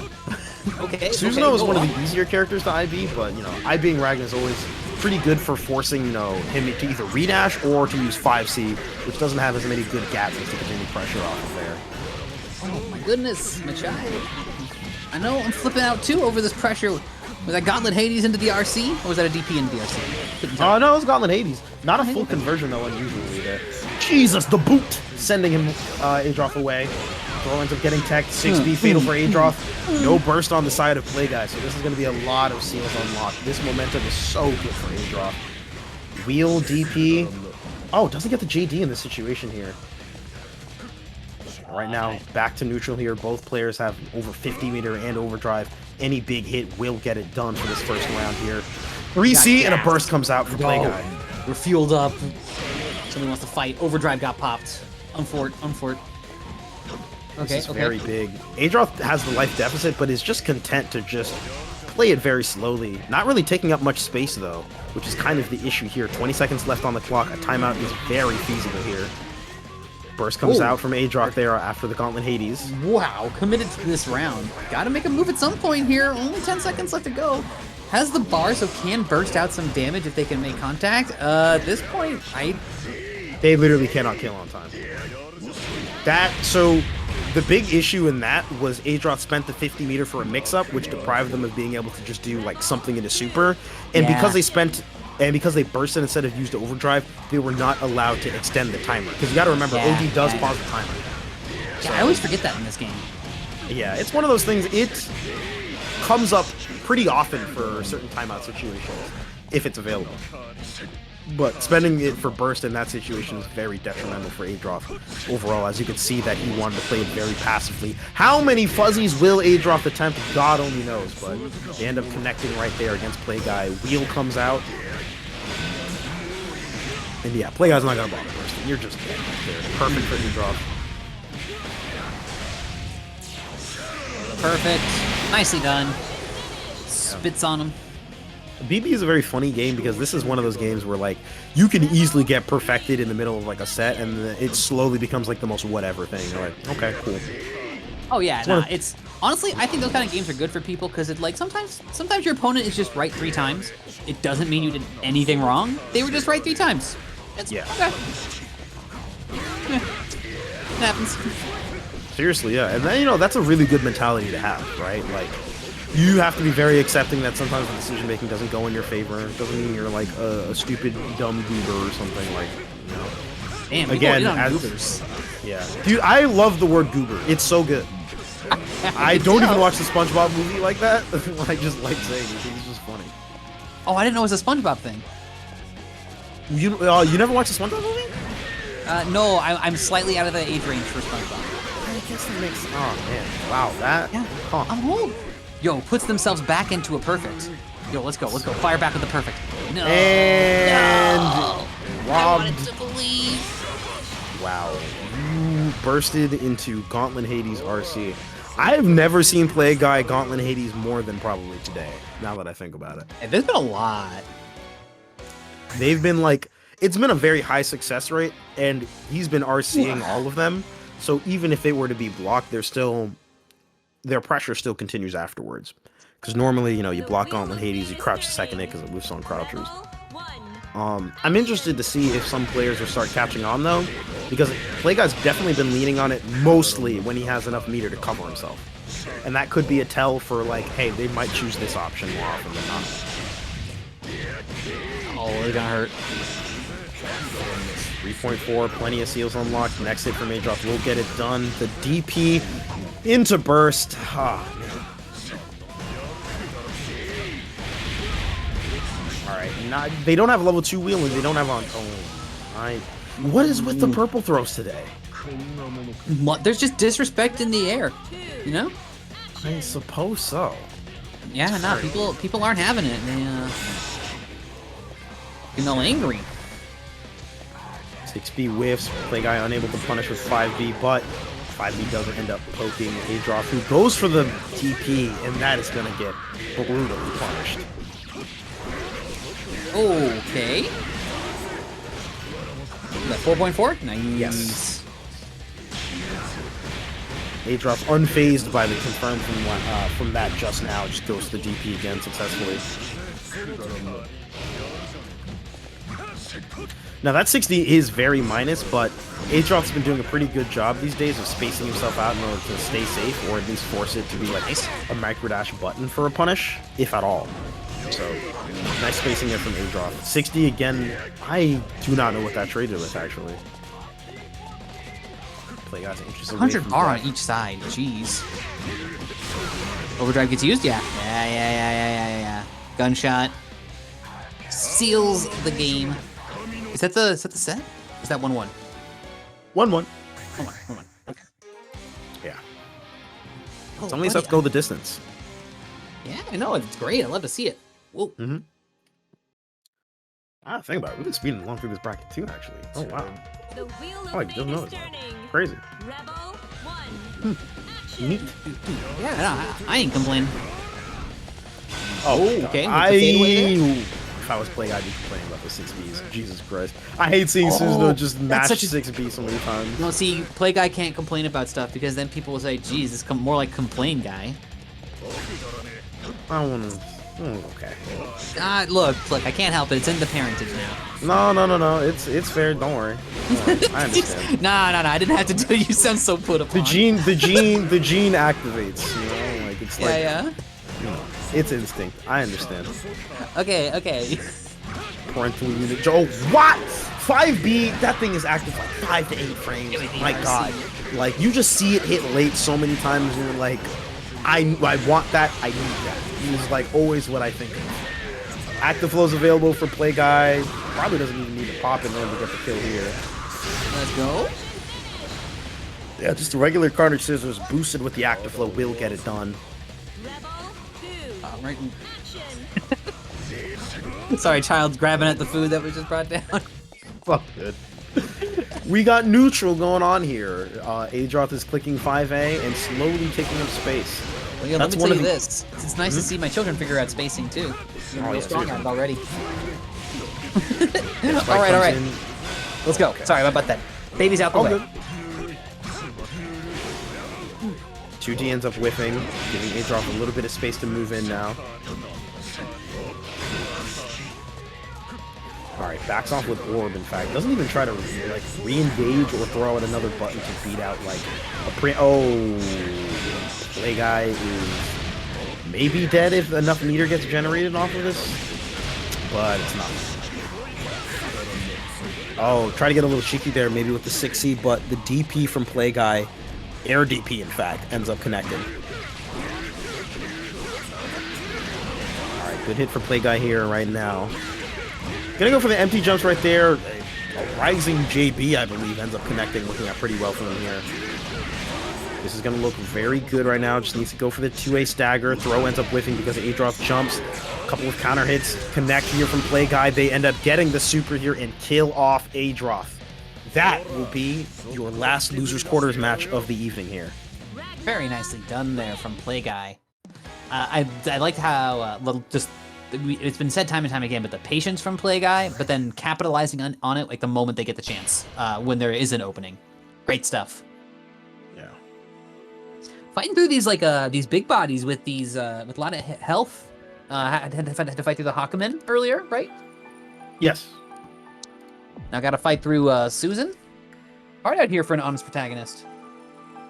It can be difficult, but there is solidarity. We are going to be moving into our next protagonist fight, I believe, which will be Fuzzama versus Oni. Now, this one, I can't tell how this one's going to go. If I was a betting man, in fact, one moment, let me set up bets for this right now, because I have not been setting bets all night. Let's go. You know, we love a good little channel point gamble. One moment here. Allow me to start this prediction. I personally here, I will favor Fuzzama in this. I would love to be proven wrong though. But that's just because I know Oni better. But both are pretty good apples in general. Pretty good apples? Eggs, good eggs. I don't know. Do you mean did you mean like one bad apple ruins a bunch or something? No, I don't think I've ever heard someone call someone else a good apple. I'm gonna get some water now and think about my actions. Go for it. I can hold it down for a minute. All right. There goes Towedo. If you haven't already, hit up that Matcherino, please. You can see it there. Thank you, everybody, for your patience today, bearing with me and getting used to having the kiddos around with the streams. We got 22 codes left. We only used one code since last time. Please, we got 75 viewers. If you could, from the bottom of my heart, I would appreciate it if you could go in there and plug in that Matcherino. Put a smile on my face. Please, please, please help us out. It helps with the players as well, helps with the TOs. It's just nice to see as well. And also, it's pretty much free. This is BostonBlueBeat. BostonBlueBeat, of course. Always holding it down on the East Coast with a variety of games. Currently, BlazBlue Central Fiction. They also are doing a +R on Tuesday nights, if I recall correctly. All right, here it comes. We got Fuzzama and Oni, I believe. We're going to get to it here in just a moment. Ragna versus Fuzzama. Getting into it here. The wheel of fate is turning. We go onto the stage all the time, apparently. Yeah, I don't know. Oni likes the stage a lot. What up, Towedo? Not much. I have fresh bottles of water, and I did not think about my actions, sadly. Yo, that's okay. Don't worry about it. We got Oni and Fuzzama Fuzzama, sorry, getting into it. Unusual drop there from Fuzzama in that situation there. Chain ends up working out. Burst is baited. Bruh, your burst. That sucks. Now Fuzzama's gotten so much damage tacked on. Wow, that is a lot, actually. Jesus Christ. Stinksay ends up getting baited with the second chain, and Fuzzama not only gets the round, but ends up taking so much of the burst advantage away from Oni. Yeah, that burst advantage, like, you might think, like, oh, I'm only gonna feel it for a few seconds, but it really shifts those, shifts the thoughts of, like, how you have to approach all the situations. Fuzzama getting a couple of early hits right here. Oni's already at about 50% health.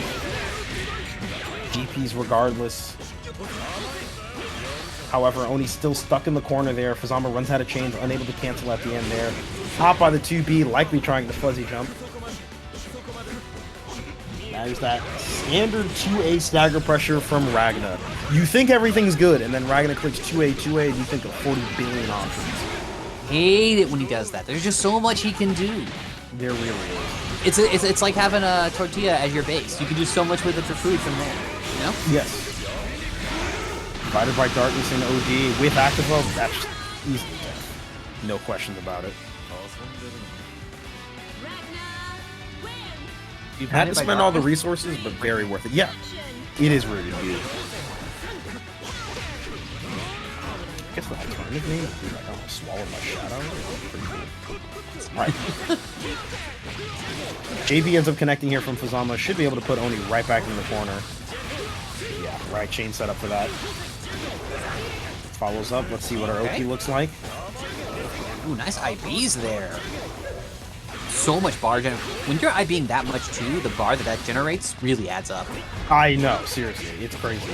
You can watch like Monarch play against somebody, and if he's just IBing everything, you'll suddenly be like, why does he have more meter than the other person?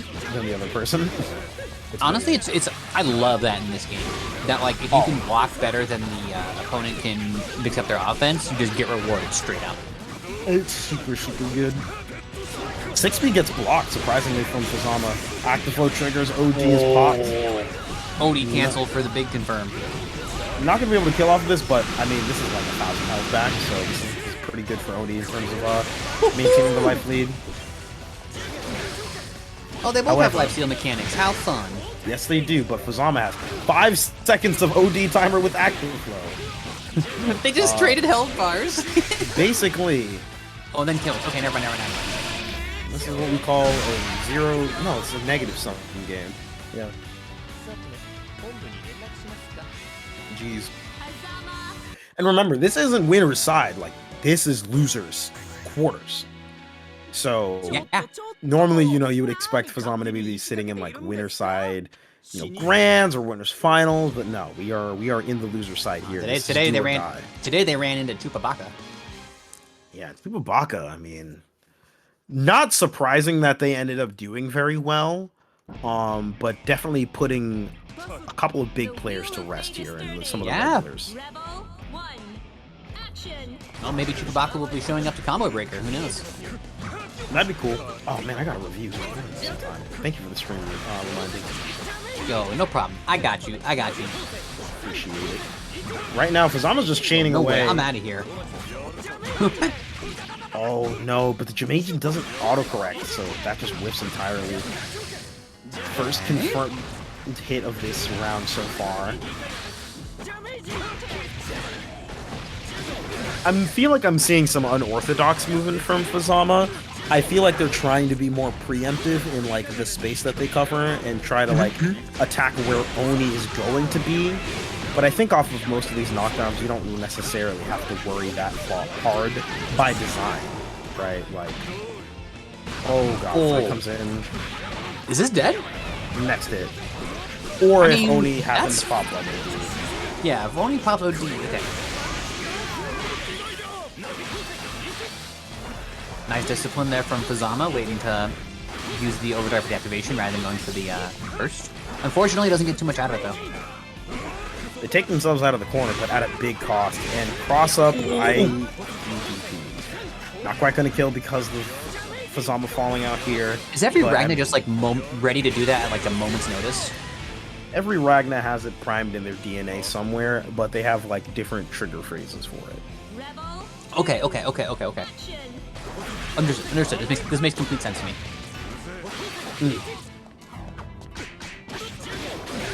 Air throw whiff, but no punish from Oni. When you whip an air throw, you do have a little bit of added like landing recovery there. Surprised I just went without an interaction. OD on the command grab attempt here from Fuzzama. This should be big damage. Does this hurt? Oh, this hurts. This hurts quite a bit. Leads into that safe jump to lay air dash for the overhead mix. Fuzzama still holding on to that burst. Dance around in the air. Ooh, very nicely done there from Fuzzama. Dance around in the air, able to score the confirm. Goes back into the corner here. Full combo. Save jump. Looked like a save jump? I'm gonna say it was. Chain in order to connect. Fuzzama might have an OD combo for this, but I'm not too sure. Well, there's the overdrive. Let's see if he can get it done. I spoke way too soon for how quickly he got it done. Yeah, I was gonna say, doesn't that do like gobs of damage if you get into the super?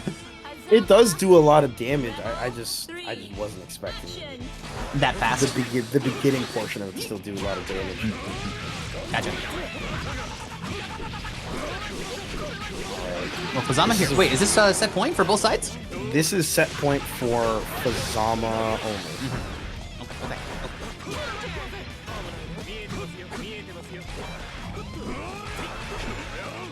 Some air glitches dancing around one another.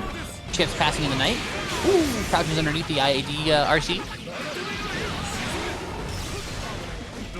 Alright, Oni's not going to be able to kill off of this. Not enough meter nor OD timer, but I mean, hey, they're in a very, very strong position for the remainder of the round, but caught by the 6A still.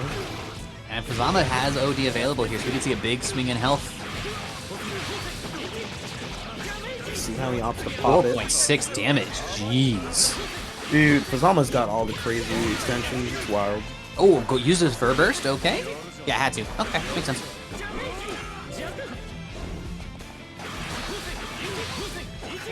Finds one chain, no follow-up, however. The 6C goes wide in the wrong direction. No autocorrect for him. I can't help but think that was maybe meant to be like a walk back 5C, but because of like an accidental side swap, it ended up becoming 6C. Damn, you're so kind to the players. I guess. The wheel of fate is turning. I have like strong opinions on like more things than I expect sometimes, but I generally give players the benefit of the doubt unless they're like being like extraordinarily like silly. Yeah, okay. For now, we'll see what Fuzzama can do with the benefit of the doubt. So bestowed by Toledo. But if you want to make fun of them, you know, I'm not gonna stop them. You know what I'm saying? No, I don't know anybody well enough in the scene. I'm still relatively new to the BlazBlue scene, right? Dang, that's true. Yeah. Yeah. I'm old, but I'm young. I'm like an adopted mom at like a punk rock show or something. Okay. I was not expecting that phrasing. That's fair. I was just like, I don't know what. See, like, it's not out there. Like, I'll clarify that. Like, right, air throw connects. No. All right, super to kill. BBB. It's not even okay. So what you were saying right there, to be off topic on the round, intentionally so. What you said wasn't out there. It just wasn't expecting it for some reason, and it just like got me off guard. Okay. But moving forward here, we've got a couple of good hits in right now. Oni stuck in the corner right now, trying to fight their way out. Succeeds and manages to get the micro dash. What's that button, that anti-air? 5B? I think. I don't know. This game's going by so fast. Word? Okay.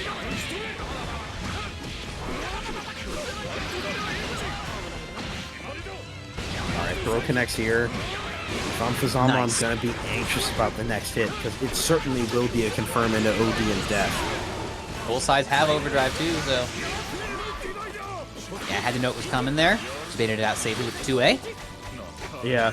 I feel like Oni's trying to hard call out like a reversal super kick from Fuzzama, and that's why they're doing the DP, or they just want to do that as RPS to like keep their turn since they have 50 meter to work with.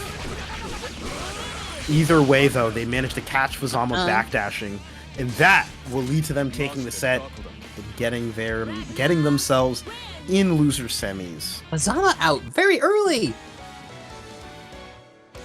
Yeah, this is probably, I wonder, I don't know the number for it for the weeklies. That would be an interesting stat to see, like what's the lowest placement a player has ever had. At least for those that are in like the top 4 or like top 8 range, because otherwise that might end up being a bit rude. Okay, so we have winners finals coming up. we have our loser semis match coming up. We have a Ragnamir. You guys have seen it before, so instead of talking about that, I'm going to talk about all the stuff that we've got going on. First and foremost, there's a Matcherino. Please. I want to stop talking about it. Every time I say the word Matcherino, I get a thumb screws applied to me. Please, I don't want to have to say Matcherino anymore. Yeah, for every time you don't put it, we have to say Matcherino, a Space Denny's blows up. Do you want Space Denny's to blow up? I don't think you would. So please. I didn't even know we had Space Denny's. Not for long, apparently. I need to rewatch TFS. It's been a while. But moving on from that, in all seriousness, right? Like, Matcherino gives a little extra cash to the players. Always do appreciate that. We've already got a ton of codes in. There's 17 left. We can definitely clear that up by the end of this bracket here today. And following up from that, we've got a ton of other online and offline stuff going on. I'll start off with the online stuff real quick. Our Plus R brackets are going weekly. So starting May 2nd, we have Plus R tournaments that will be at every Tuesday at 8 p.m. Eastern. Mind you, May 2nd is literally tomorrow, so you should, like, check the Twitter and sign up. It'll be a lot of fun, trust me. Got a lot of good players that pull up for it. And additionally, our next weekly for CF, or at least the online one, will be on May 8th. That will be next week, same time, same place, 8 p.m. at BostonBlueBeat. And next, we can go on to some of the offline events. Our next offline monthly is in only like about 3 weeks. It'll be on May 20th. You know, we got Exert, Strive, CF, KOF, MBTL, the usual stuff there. You can always check our Twitter for what's going on that end. Our next two brackets that are coming up today are kind of some big ones. We have Meter Management, which is going to be brought to you guys by us and Bay State B-Town, and will feature Smash and some traditional FGC games. So it'll be Street Fighter 6, Guilty Gear Strive, and Smash Bros. Ultimate singles and squads. You can join us on June 10th at Uptime Academy in Hanover, MA for a lot of games, and reg at start.gg/meter. For reference, if you saw that if you saw that tweet with the very funny Smash tags, with one of them being "I support Big Tobacco," that was from our region here in New England. So you should definitely go out to Meter Management so you can meet that person and shake their hand. Next up, the month after that is going to be Beach Episode Rerun, which will be our second running of our regional event. And this will feature Exert, Strive, Plus R, MBAC, CF, MBTL, Them's Fighting Herd, Sailor Moon S, and a ton more. So be sure to check that out. That will be on July 15th. MBAC? Yeah, MBAC will be there. Yo. Yeah, somebody put out a meme tweet for a free MBAC weekly for last weekly. So people are definitely in the game. We are following in Toledo's footsteps, so to speak. But in all seriousness, you know, we do get a little bit of melty blood here and there. Definitely would be fun to get some New Yorkers up there, especially for, you know, a little bit of LP crossover per se. All right. But yeah, just remember, the whole weekend is a lot of fun, because if you show up on Thursday, for example, Friday is the weekly event, Saturday is the regional, and then on Sunday, a bunch of people go and head on up to the beach. It's a ton of fun. I don't know, it's kind of standard beach affair. People get buried, big holes in the sand are created, suntans occur, and I don't know, people eat probably over expensive hot dogs or something. Sometimes you just gotta hang out with the homies after having fun doing fighting games, but doing something not fighting games. Seriously, yeah. Sometimes it's good for the soul. Trust me. Yo, I really want to make it out to. I don't know if I can this year. It's right. Just because the kids are still so young, but like I'm hoping I can try to get out to beach episode if y'all do it again. That sounds like so much fun. I want to so bad. Yeah. I mean, hey, like, parenting is hard, and I completely get it. That is. I mean, any reason. Oh, you kids have fun. I'll enjoy it from the sidelines. Oh, I'm crying over it. I don't know. Maybe like throw like a restream or something if you feel like it. I guess. Don't worry about it. Yeah. So I guess are we ready to? Yeah, we're just. Anything else to read? That's everything that we got going on. Yeah, we're just waiting on La Chupabaka here. because this is, again, our winners finals set. This will be Chupabaka versus Dawn. We haven't seen Dawn in this position in winners finals in a little bit, if I remember correctly off the top of my head. And additionally, I think this is the very first time that Chupabaka has ended up in the winners finals set for our weeklies here. So definitely big ups for that. Yeah. I want to double check now just to make sure I'm not lying again. No, I remember, because last week they fell in losers before, so they were not in top 3. But yeah, again... I did not realize that was our last break before we were going to dive in. I'm going to go back really quick. I'm going to leave you here to hold it down on your own. Your thing. Yeah, all good. Yeah, you got this. I believe in you. Other commentators, I wouldn't believe in them, but Tweedo, I believe. Oh my god. Well, you heard it here on stream, folks. I don't know what to... Of course, Chupabaka pulls it. You guys can start the set. Don't worry about it. I would prefer to get the ball rolling if possible, so feel free to get moving on this. So yeah, this will be Rachel versus Relius. This matchup feels cursed for a few reasons, mostly because Rachel, of course, is a projectile zoner, and I think most people would immediately think, okay, well, like, Ignis eats up projectiles, so this shouldn't be an issue. Oh, I see the issue here. Play Guy is still in the room. They need to leave the room. Chupabaka can't start. We might have to kick them out of the room. That's okay. Let me double check here, because booting them out the room does ban them from it effectively. So we will either need to make a new room, or Play Guy will have to leave. We'll see how it pans out. But either way, yeah, Relius versus Rachel is a bit interesting in the sense, because Relius does get to at least interact a little bit more in terms of neutral interactions, due to Ignis naturally guard pointing projectiles whenever she's active.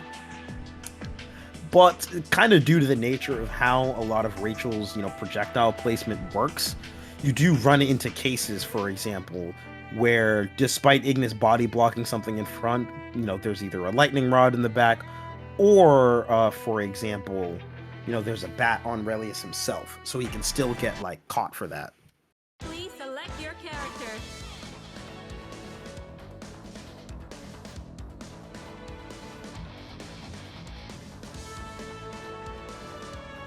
Relius Clover. Alright. So, standard characters locked in here for right now.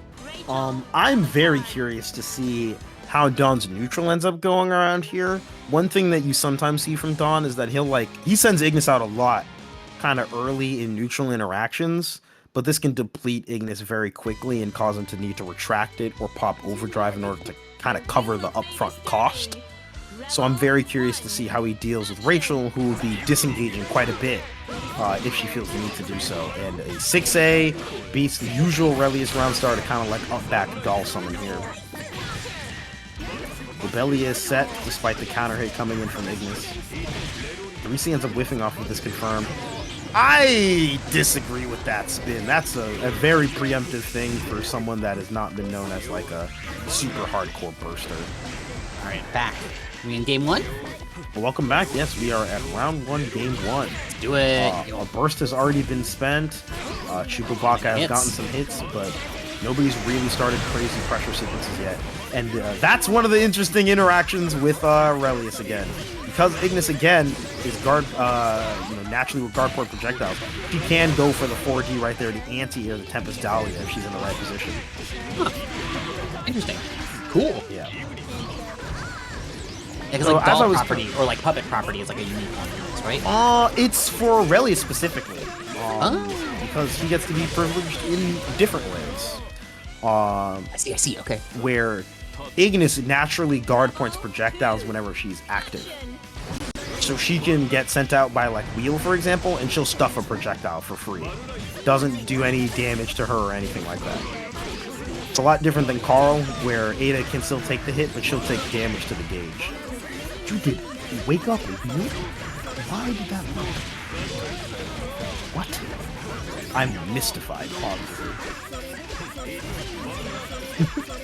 See, mystified, occult. I was on point with that earlier. Nice with the throw. Yeah, beating out the chair in this situation. Like the throws coming in from Dawn. Oh, does the chair not have a hitbox at all unless it catches a strike? Yeah, it does have a hitbox regardless of catching a strike, but it's slow. Oh, so okay, you okay. can still throw to beat it out. Alright, dual bio setup from the 5C. You gotta hold this hit low, and Ignis was gonna do all the work. Pop overdrive to seal away the OD. I love that. That I would love get that. a tough one. What is that overhead? 6A, 6B? 6A. 6A? God, that just looks so cool, little pincer thing. It's super sick. For how slow it is, like, the utility of it giving a hard knockdown and combos alone is, like, still really good. Yeah, because, like, and it's not the hard thing to react to, but, like, you know, combined with duos, yeah. Or duo? Duo, yeah, it's, again, you know, that mental fatigue. Your stamina gauge goes down quite low. And suddenly, the overheads that are relatively slow end up being very viable. Alright, Kappa the JC after that delay air dash sequence, which will end up separating Relius out. Using a bit of the 2-2C in order to catch Rachel at full screen. And using the wheel to not only blow through the projectile, but set a hitbox in front of Rachel to blow her far back away. Does Wind move around Ignis? I don't believe it does. Okay. Alright, tries to true string into dual bios, but backdash Wind will end up getting Chupabaka out of that situation entirely. Nice. Dawn goes for the wheel and just goes for the 4D. Another day, another dual bios. And that's the second cross-up low that ends up connecting right there against Chupabaka. It feels so generic sometimes, like when you see how many times that comes out, but like it's so good. Why wouldn't you just do it? And it's I don't know. I don't mean stale like anything about the player, but just like the way that Relius works of like get the knockdown, go into the rapid punch. God, dual bios, Okay. right? Yeah. Hold on. I wanna mark that interaction off of the chair down there because that was strange. And just now I did not visually understand. Instant overhead comes from Chupabaka, but Dawn guesses correctly on the 50-50. Alright, yeah, has to pop the OD in order to get the kill here. No? Alright, Voltado will connect there. It was Dawn getting, is that 2-0 so far? That is 2-0 so far. This is and Chupabaka was on a tear earlier. Yes. And this 2-0 is, I'm not gonna lie, has been fast. Okay, hang on, let me take a quick look here. Where's Chupacabra on this?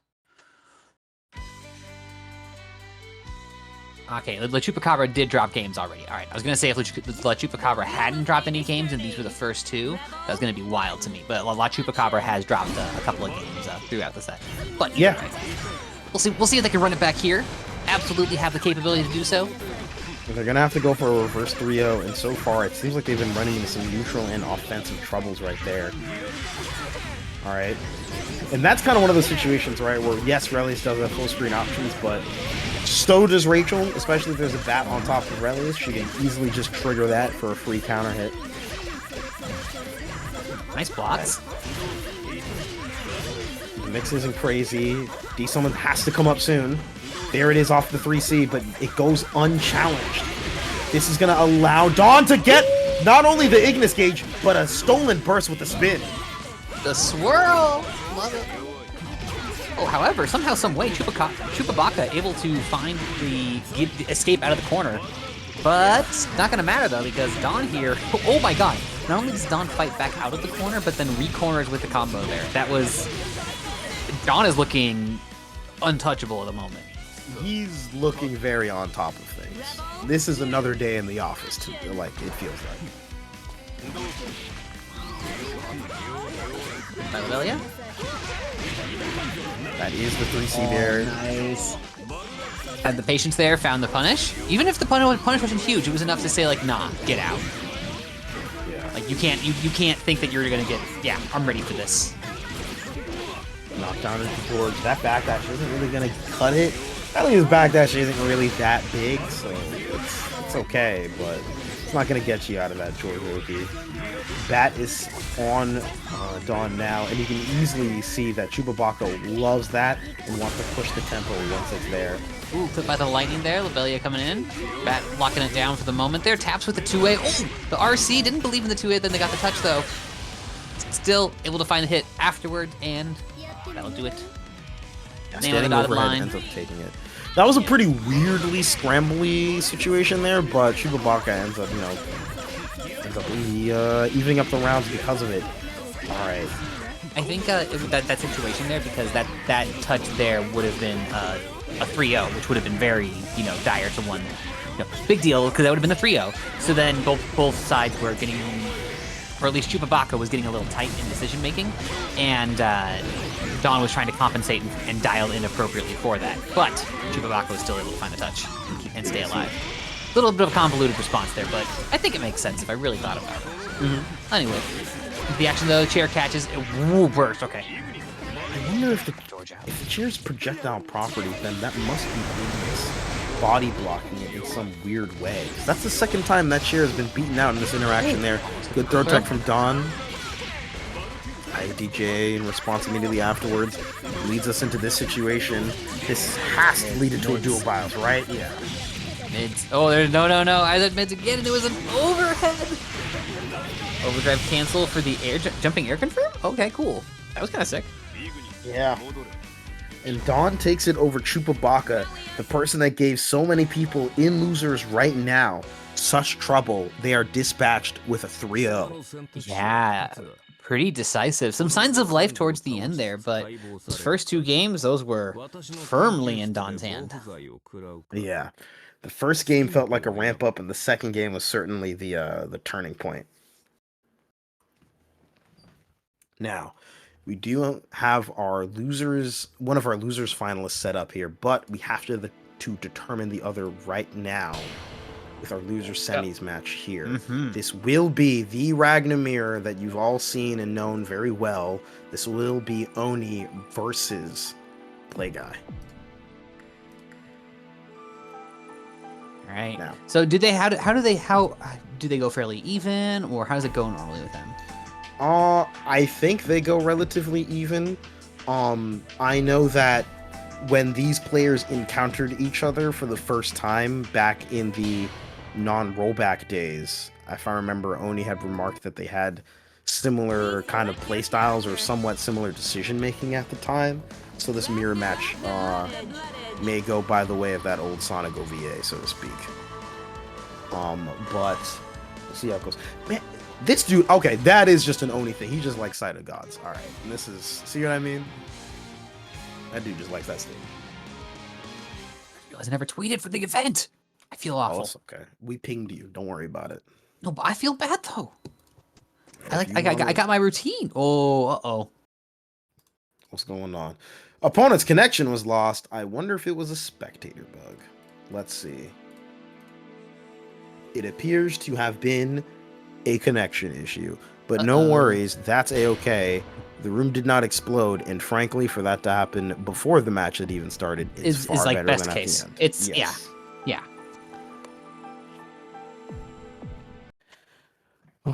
All right. Sight of Gods, Dual Ragnar. So who do you have favored to take this? It could be a straight up guess, or you could just not answer me at all, to be honest. Like, whatever you want to do or whatever is comfortable for you. Like, what is your position I like on this? Play Guy, because Play Guy has been playing very clean neutral and has been expressing a lot of patience so far today. No slight to Oni whatsoever. I just really like what I'm seeing from Play Guy. Okay, that's fine. That means I can be biased towards Oni. Let's go, dude. Let's go!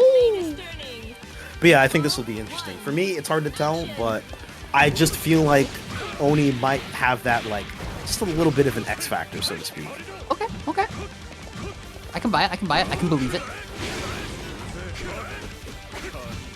All right. Looks like it's the same side. Play Guy manages to take the first big hit of this round. Yeah, that's my boy, Play Guy. That's my guy, I should say. You can be a guy without being a boy necessarily. Okay. For some. Whatever. Depends on a lot of factors go into it. I ain't gonna worry about it too much. Let's get back into the action mode for now. Hits with the Jesus kick. All right, and we're. I feel like they just went on a road trip all the way back to get to the same corner play that just put Oni in earlier. OD on the 2D, but not going to be quite fast enough there in order to get a punish there. 5B connects, but they canceled into the head spike. Burst gets used here. Active Flow is still alive right now for Oni. If Oni can get in, they can try to capitalize on that.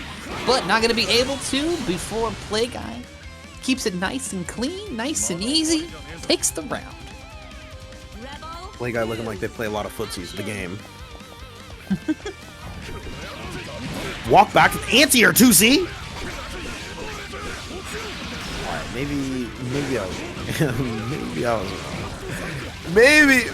Odie gets good. Maybe. What are we wrong about here? You know, about who we thought was gonna win, but maybe Oni cooks anyway. Maybe he cooks. Just me, right? Okay, like, okay. Was he cooking? Let's find out here. I'm still holding this for Play Guy. I mean, this is 5K. That's pretty good. Spent the meter for crush trigger. That's I just fine. told you, Play Guy, coast to coast. Ain't no problem, ain't no joke. Play Guy got this. Trying to convene with the Space Ghost at this rate. Yeah. Air throw call out right there. Burst immediately comes out here from Oni. Play Guy with the burst advantage. Look at this. We got the comfy life lead, the burst advantage, relatively equal on meter right now. Play Guy fans are thriving, living. Pores are open, no, closed, whatever's good for pores. But my skin, porcelain, beautiful. Taking that game. Let's go, Play Guy. An intentional pun? What's up? Was that my brain? Was that an intentional pun? About what? You said pores, and then you talked about a porcelain thing, like porcelain. Oh, yo, I didn't mean to. It's okay. You're just naturally witty. That's what we, I'm that's what we call it in the business. Truly. Great. That's great. I'm very lucky. I appreciate the enthusiasm. Seriously. All right. 2B counter hit for the start over here so far. It was footsies. See, the crouch, the 2M. Yeah. Honestly, Ragnar 2B is like a really good tool for like counter poking. The range is a little bit. The range is a little bit short. Oh my god! The burst just whipped because that's just literally naturally how the combo routed. That sucks for Play Guy. Yeah, mostly because like it's a pretty fast button. The hurt box isn't like super big, so you can use it to like counter poke like certain characters' low pokes, for example. Like you can still do it. Like Bullet 2B frequently loses to Ragnar 2B. So, like, stuff like that is a thing, and that's, like, really important. Alright. Not looking too, not looking too great for the Play Guy fans out here right now. That's okay. We're still up a game. Nothing to worry about. See, yeah, easy. Back in it. Back in the driver's seat. Nice standard stuff here. It's fine. Unapologetically gonna DP on Wake Up there. Common Hades Link should lead to pretty solid damage here. Next hit definitely will kill, especially if active ones are triggering. Oni's very wise to the Gauntlet Hades right there. How's our AFP? Oh no, we traded positions in the corner. I'll be honest, for Oni it's looking real good. Active Flow is triggered. This next hit could lead into OD and to death. We'll have to see what Play Guy opts to do on defense. Just trying to fuzzy jump a lot. Do you have something to add on to the fuzzy jump? TRM setup does not end up working against Oni. Birth gets popped by Play Guy. A 2C anti-air in kind at 2, Brute. Alright, not gonna RC for an extension. Probably doesn't believe that it will kill. But that's fine. The delayed JC will indeed get it done. Nice. No, I don't mean nice. Sorry, it's hard to be so biased. Yeah, that's good. What was I about to talk about? It was gonna be something interesting. That's okay. These things happen. These things happen. We'll have some more action on screen in just a moment here. Yeah, we will. And remember, those are semis, dude. What the heck? I would have expected this to be a loser's final set. Or like winner's finals. This is weird. But no. So this is wait. So this is a game of peace? Yeah, this is a game of peace. Let's go.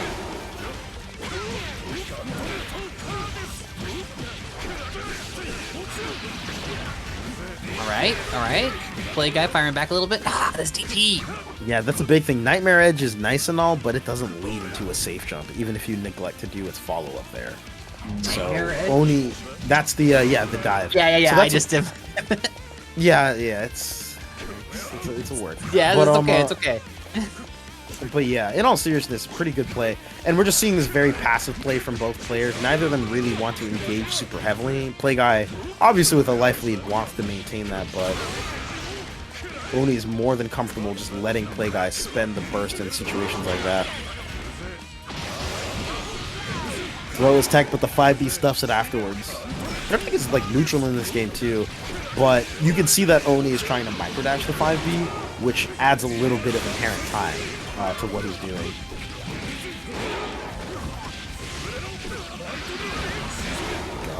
Oh, is this dead? No, the purple throw! Yo, Okay. don't do my dog Play Guy like that. Oni! That purple throw? Oh, okay, never mind. I thought that was the last round. I was about to be like, that sent him to Christ. Or something, like, insane.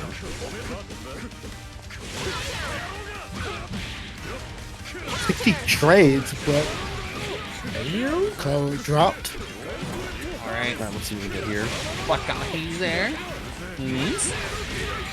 This is a DP, lot of okay. We're DPs. just trading DPs with each other.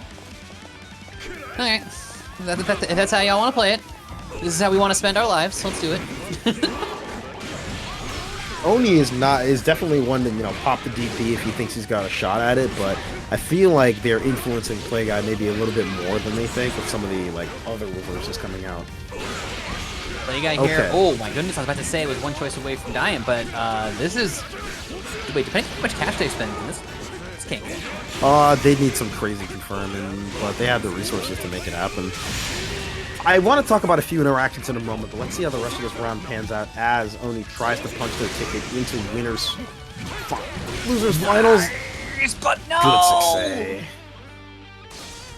I like the patience from them in that last moment. So Oni takes it over Play Guy. Unfortunate for the Play Guy heads out there, but you know what?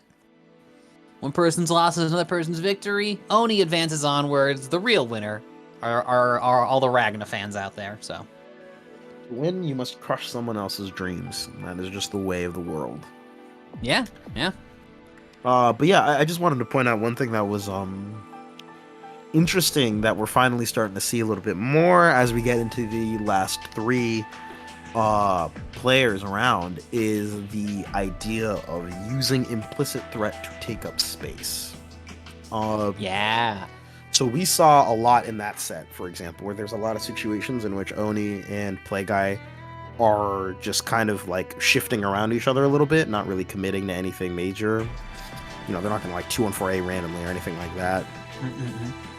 But it's important that if an opponent is playing passively with you, one of your ways of dealing with them is to slowly position them towards the corner where your mix-up is the strongest.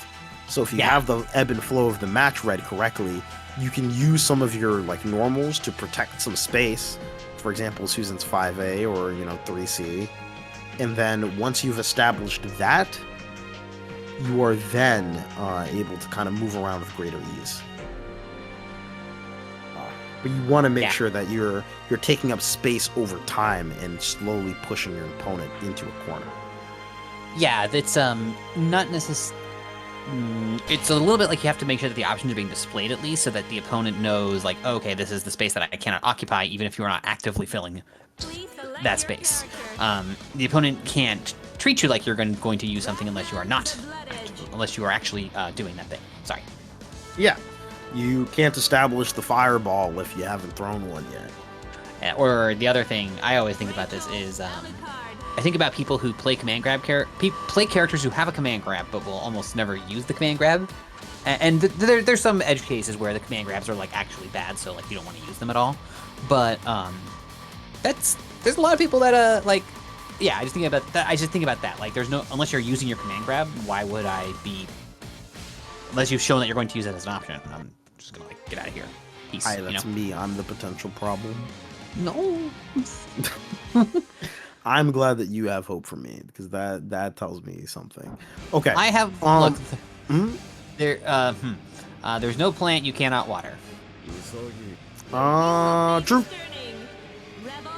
It's a very optimistic saying, and I will keep that in my pocket. 5B connects on a counter hit. Nothing going to be too crazy here as we start off with our losers final set here at BostonBlueBeat. First to 3 now, Yes. yes. All right. Swooshin' on in. Thought Chupabaka looking nice and in control here. These two didn't meet earlier, did they? They did not, but they did meet last week, and Chupabaka did take the set over. Okay. You cannot defeat that. George will counter hit you for it for free. Big drop combo here. Oh, hello? This isn't going to be a ton of damage, but the lifesteal is nice. It's the cornerback, which is an even bigger deal. Okay. Combo drops, counter assaults, and Rachel is suddenly back in neutral. If Oni was able to turn that re-cornering out of that into the momentum to take that round, that would have been like a beautiful game of BlazBlue. A beautiful example of fighting game, period, honestly. But that didn't quite work out. Yeah. Wait, you said something about you can't DP against George? Yeah, so on George Oki, you can't really DP it because Rachel can just block and then George will counter hit you, and that's a free punish. The DP doesn't knock George away?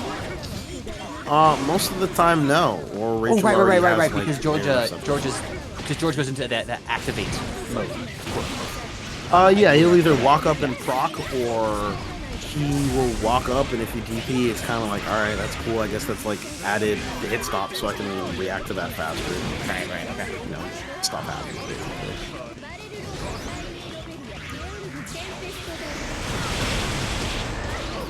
That's definitely going to catch what I'm assuming was either a Blood Scythe or an attempt at a dash block, and it just didn't work out for Oni there. Alright, 5D into the overdrive cancel. Should be able to kill off of this. We get the super before. Oh no! What a tragic drop. He's going to die off of this. We dead? I'm dead. He's very dead, dude. He's super dead. Turbo dead, whatever you want to say it, that's that.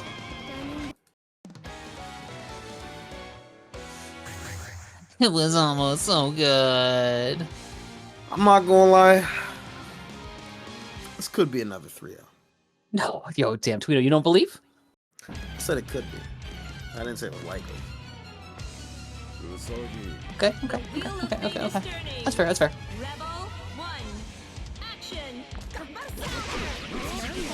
Ooh, with a JA? The Exert Soul? Okay.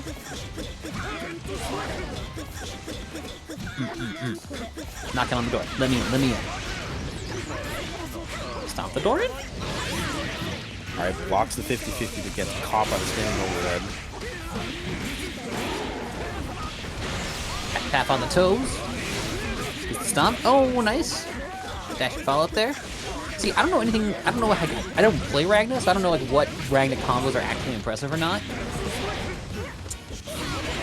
I don't know if getting that dash follow up was difficult at all. Just don't know. I would say Oni has a lot of stuff down and is still looking for optimizations here and there. Okay. But I'd say the confirms are fine. There's nothing egregious. There's nothing especially good about the line.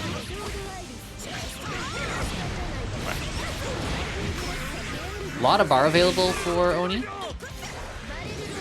Yeah, so you'll see the George activate like that, for example. EPRC on George? Yes. Sick. That's a fun interaction. Tries to go for the projectile invuln super, but it's not going to work out. Rachel is active a little too quickly and ends up assigning a simple button for trouble.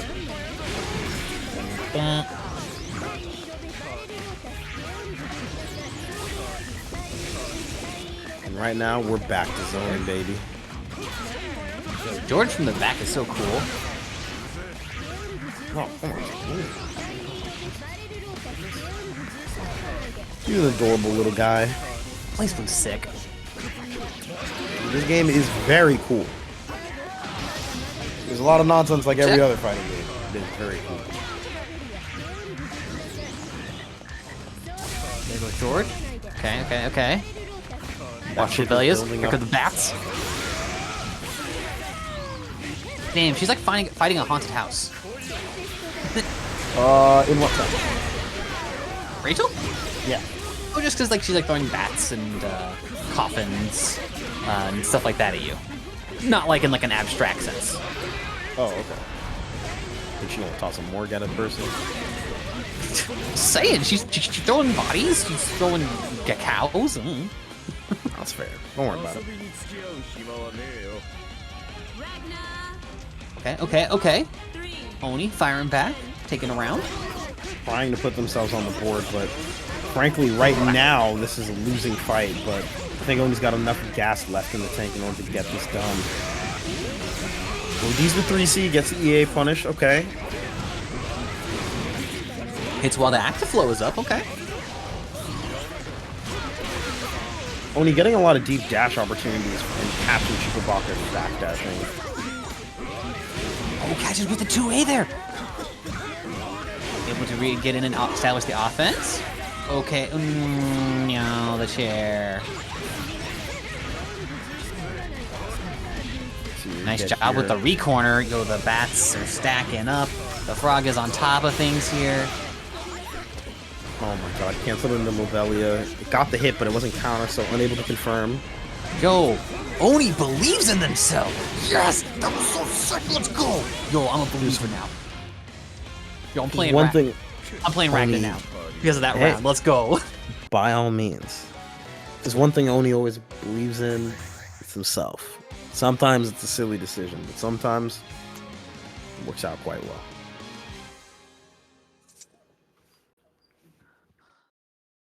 Alright, we are now even 1-1 on the board here. Let's see if Oni can manage to find something new and take some more games. Damn, that was sick.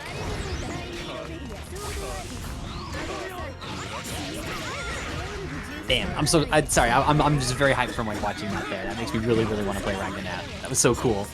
Okay. No, okay. all good. I understand. Nice. Alright. Oni blocking that Lobelia there. Oh, okay.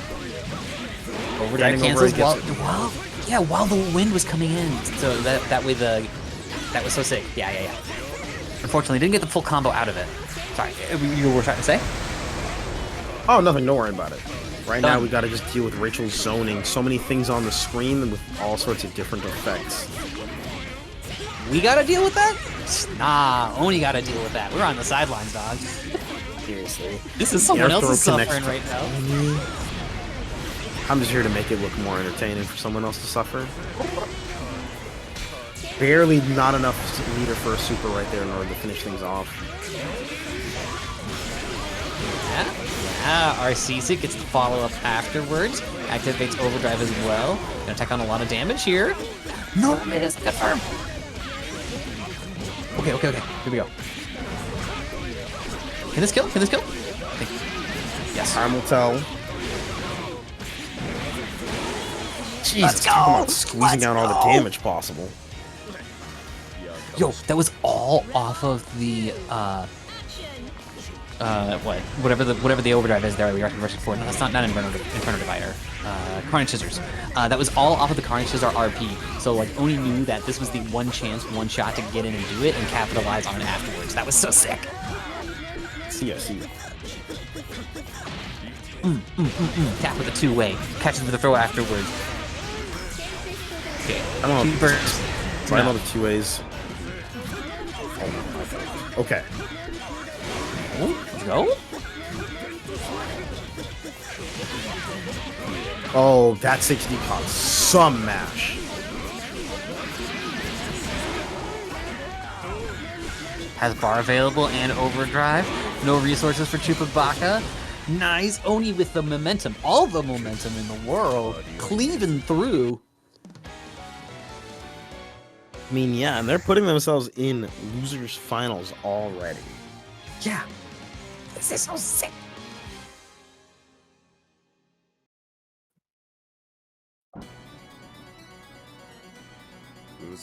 All right. Is this 2-2? It is 2-1. 2-1. Let's go. In Oni's favor.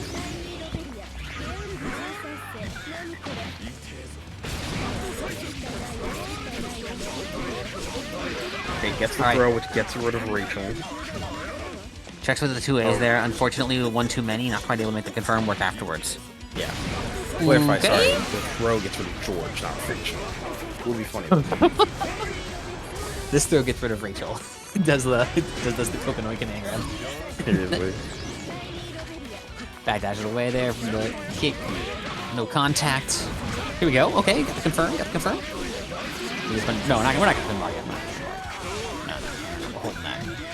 All right. There's some offensive pressure here. We're sitting on a perfect. Protecting throws. We acquired enough AFP to trigger active flow state. Blocks the lightning here. Overdrive activated. Oh! It's caught with the chair.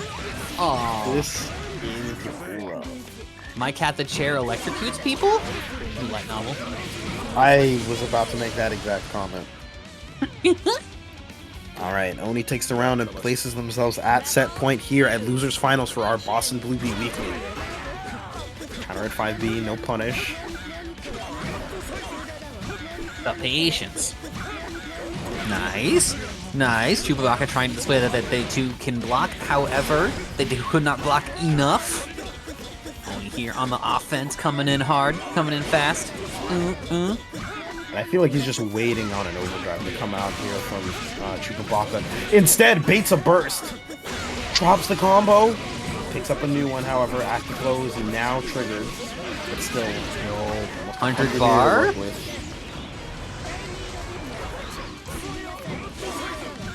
Chupabaka can do this. That would be a hell of a comeback. Oh my goodness. Oh my gosh. Nope. Not quite yet. With the overhead. Standing overhead too. George trying to hold it down. Doesn't quite connect, but does force the jump away. Ooh. Stand up and above. Oh, psych. Spear doesn't hit. Stays up and above the George. This is so sick. Checks with the two-way. Playing Smash Brothers. Ragna looking so good there. Meter management crossover event with the Smash seed. Man, okay.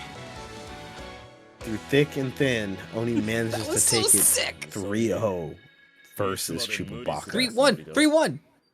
3-1, yeah, 3-1. Wait, did I say? Did I say 3-0? You did say 3-0. You did. My bad. You're good. No worries. No. Somebody's correcting me in chat. I gotta represent myself better this way. OMG. Do my best.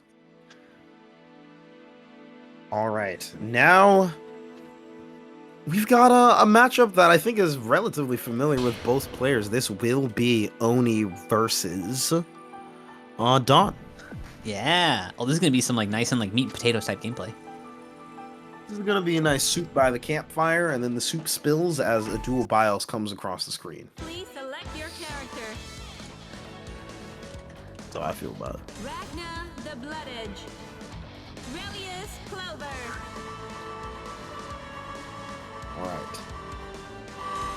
All right. So we got Dawn going up against Oni.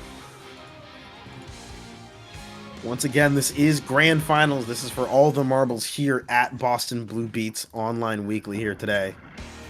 So we're gonna just have to see how this pans out. Please cash in those Matcherino codes. We still got a few left, I believe. We have plenty of viewers that should be able to cash in those codes. Would very much appreciate it.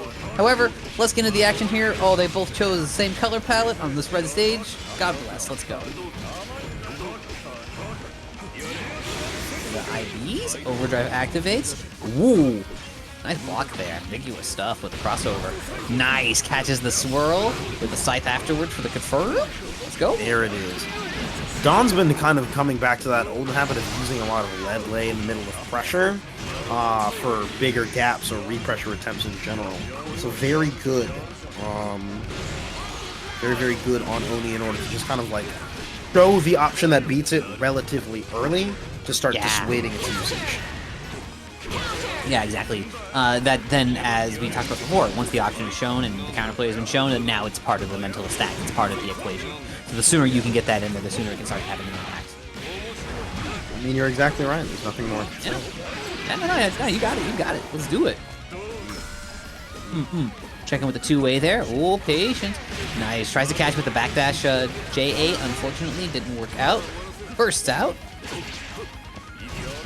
Ooh, falling button there catches from Don. Unfortunately, not able to turn into a confirm. Blocking the overhead. Oni's a blocker. Oni's a blocker. Unfortunately, the side swap. What side was that? Was that same side or cross up? I genuinely cannot tell. I've already forgotten. The moment passed. It's gone. We let it go. It's like snow melting. It was quite fast indeed.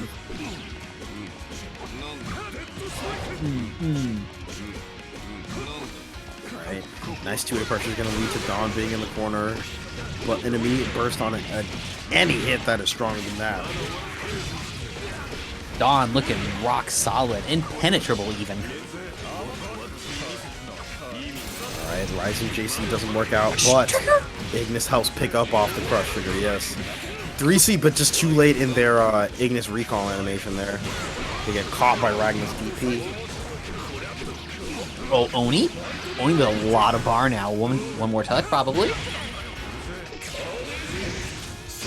Carnage Scissors with the RC for the follow-up. That is going to do it for the round. Alright, that's certainly a start for Oni, but let's see how much they can keep this one up. Yeah, it's 1 round apiece, and this is still game 1, yeah? Yeah. Yes. Yeah. Tap, tap, tap. Nice.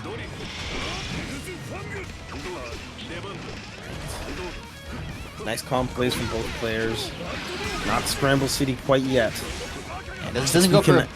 Go ahead. That 6B connecting on a backdash is so weird. That's all I have to say, actually. All right, here. Okay, bursts out. Does not want to deal with it. Gets out of the corner. Oh, catches with the 2C with the jump. Ah, nice. Yeah, I know that combo. Good stuff here.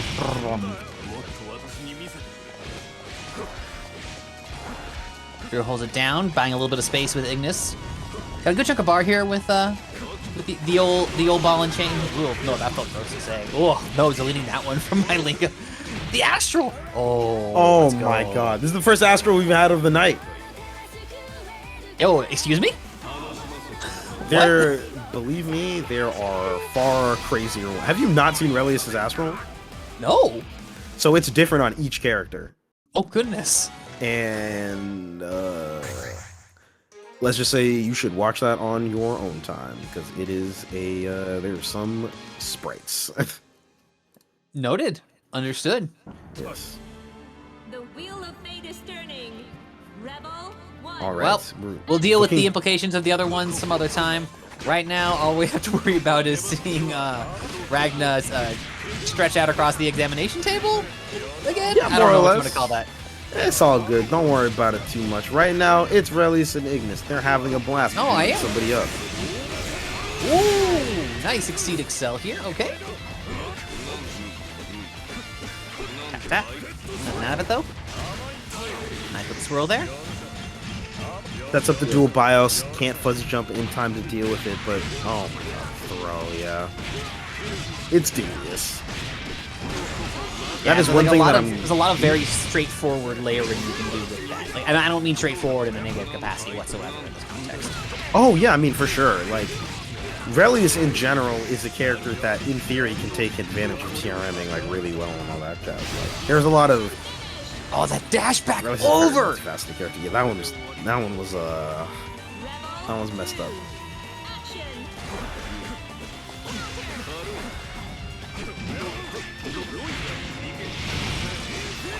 Looking good so far for Dawn. Up the game. Only with a reckless DP. I mean, the burst is a decision, I suppose, but I mean, look how much damage Relius already put on before that happened. Nice with the crossover there. Overdrive cancel. Okay, okay. Oh, the swirl on the DP. Oh, that was sick. You know, it might be over. We potentially have one more game left. This could be the last game coming up. Please select I know, your but it's character. over in that sense, you know? Like, Jesus. Relius, Clover. Could The blooded. But we gotta believe though. I believe in. Look. If Oni can believe in Oni, I can believe in Oni. Okay. That's fair. You know, like it's okay. It's okay to let a little bit of shonen into your heart every now and again. You know, life Yes. life isn't shonen, but you know, we're here for a tournament. You know. You could alter reality a little bit. It's not a big deal. Yeah, it's okay. What about it? The It's wheel all of perception. fate is turning. It's all perception. Rebel 1. Basically. Action. Yeah. Well, so let's go. I believe in Oni. I think Oni can do this still. Fuzzy jump from Dawn on the 2A pressure doesn't lead to too much go on necessarily.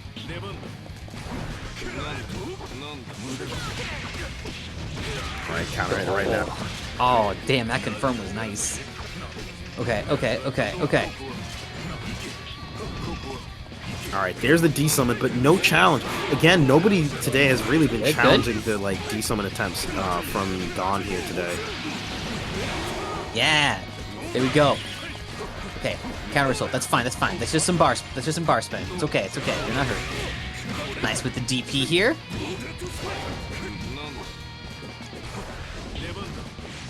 Oni with a lot of nothing too high investment whatsoever.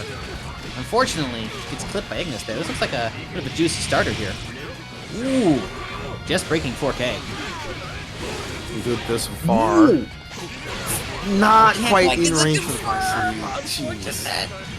Duo Bios comes out. Blocked for a blocker. Pop those activates. demons. Oh, No, I think. Oh, okay. Never mind. If this kills here. Here we go. no. Yes, that's definitely death. That's a long combo, but wow, they still managed to find a place to pop Jeez. Volcano. All right. 2. Action. Back against the wall. This could be it for Oni. Is Dawn taking this? With this dominating performance? You had better ones at the start. That one was a reach. I'm sorry, I can't. It's okay. support It's the okay. back. Juicy, but checking for the burst, so does not finish the combo right there to his detriment. But this looks like it could be the last interaction. Burst doesn't matter if Ignis is still there to cover it. That is it with a perfect as well. It's the dawn of a new era, and Dawn takes it. See, that one was really good. Okay, there you go. Yeah. Don't worry, I can bounce it back a little bit, you know. Yeah, well, let's start. You're back. Okay. All right, though. But that's a tough break for Oni. But Dawn playing super well today, though. So, like, no shame in that. Didn't drop a set. Oh, my goodness. Wait, did Dawn drop any games? Dawn drops at least some games. There right? were some games that were dropped. Okay. But still, excellent play from Dawn. Tough break for Oni, but Oni there had some amazing moments. Unfortunately, Dawn is just, like, too solid with that Relius. Too solid. Yeah, I'm not gonna lie, he was definitely having a very good day in terms of his level of play there. I'm interested to see what other players may have in terms of, maybe after some review and such, kind of, iron out some of the kinks. But I mean, honestly, we had a very good bracket today, so I'm very happy that we had through all this stuff. Okay. Yeah. So we are going to be in a moment rating Imperius Club. That's the homie. They do have hell yeah. multi-blood type Lumina there. Before we let you guys go, I'm gonna speed run this ad read real quick so we can get there ASAP. All right. Let's go. Offline Monthly. Our next Offline Monthly is on May 20th with the usual games, Extra Drive, BBCF, and MBTL. We also have KOF and usually BlazBlue versus online events. BBO plus R is going weekly starting tomorrow. We'll be doing plus R weekly tournaments. This will be every Tuesday at 8 p.m. Our next weekly for BlazBlue, however, is going to happen on Monday. So this will be on May 8th. Beach episode rerun. Our Beach episode regional is back on July 15th. You guys can come by for a weekend of games, beaches, and plenty of fun. Don't forget the day before we have our weekly, and on the 16th we'll be heading to the beach. We've got a lot of games on our lineup, including Extra Drive plus R, MBAC, BBCF, MBTL, TFH, SMS, BlazBlue versus KOF 15, and more. And if you want to have some fun beforehand, we do have Meter Management, which is a New England Smash and FGC regional brought to you guys by Bay C Beatdown and BostonBlueBeat. We'll be running SF6, Let's go. Guilty Gear Strive, Smash Brothers Ultimate, singles and squads. You can join us on June 10th at Uptime Academy in Hanover, MA for plenty of games and fun. You can register at start.gg/meter. So, there's a plenty of exclamation point stuff in the chat if you guys want to check that out. But that's all we got here for today. Thank you so much for coming on, Swell. Yeah, thank you so much, Tweedo, for having me. That was really impressive. Fantastic.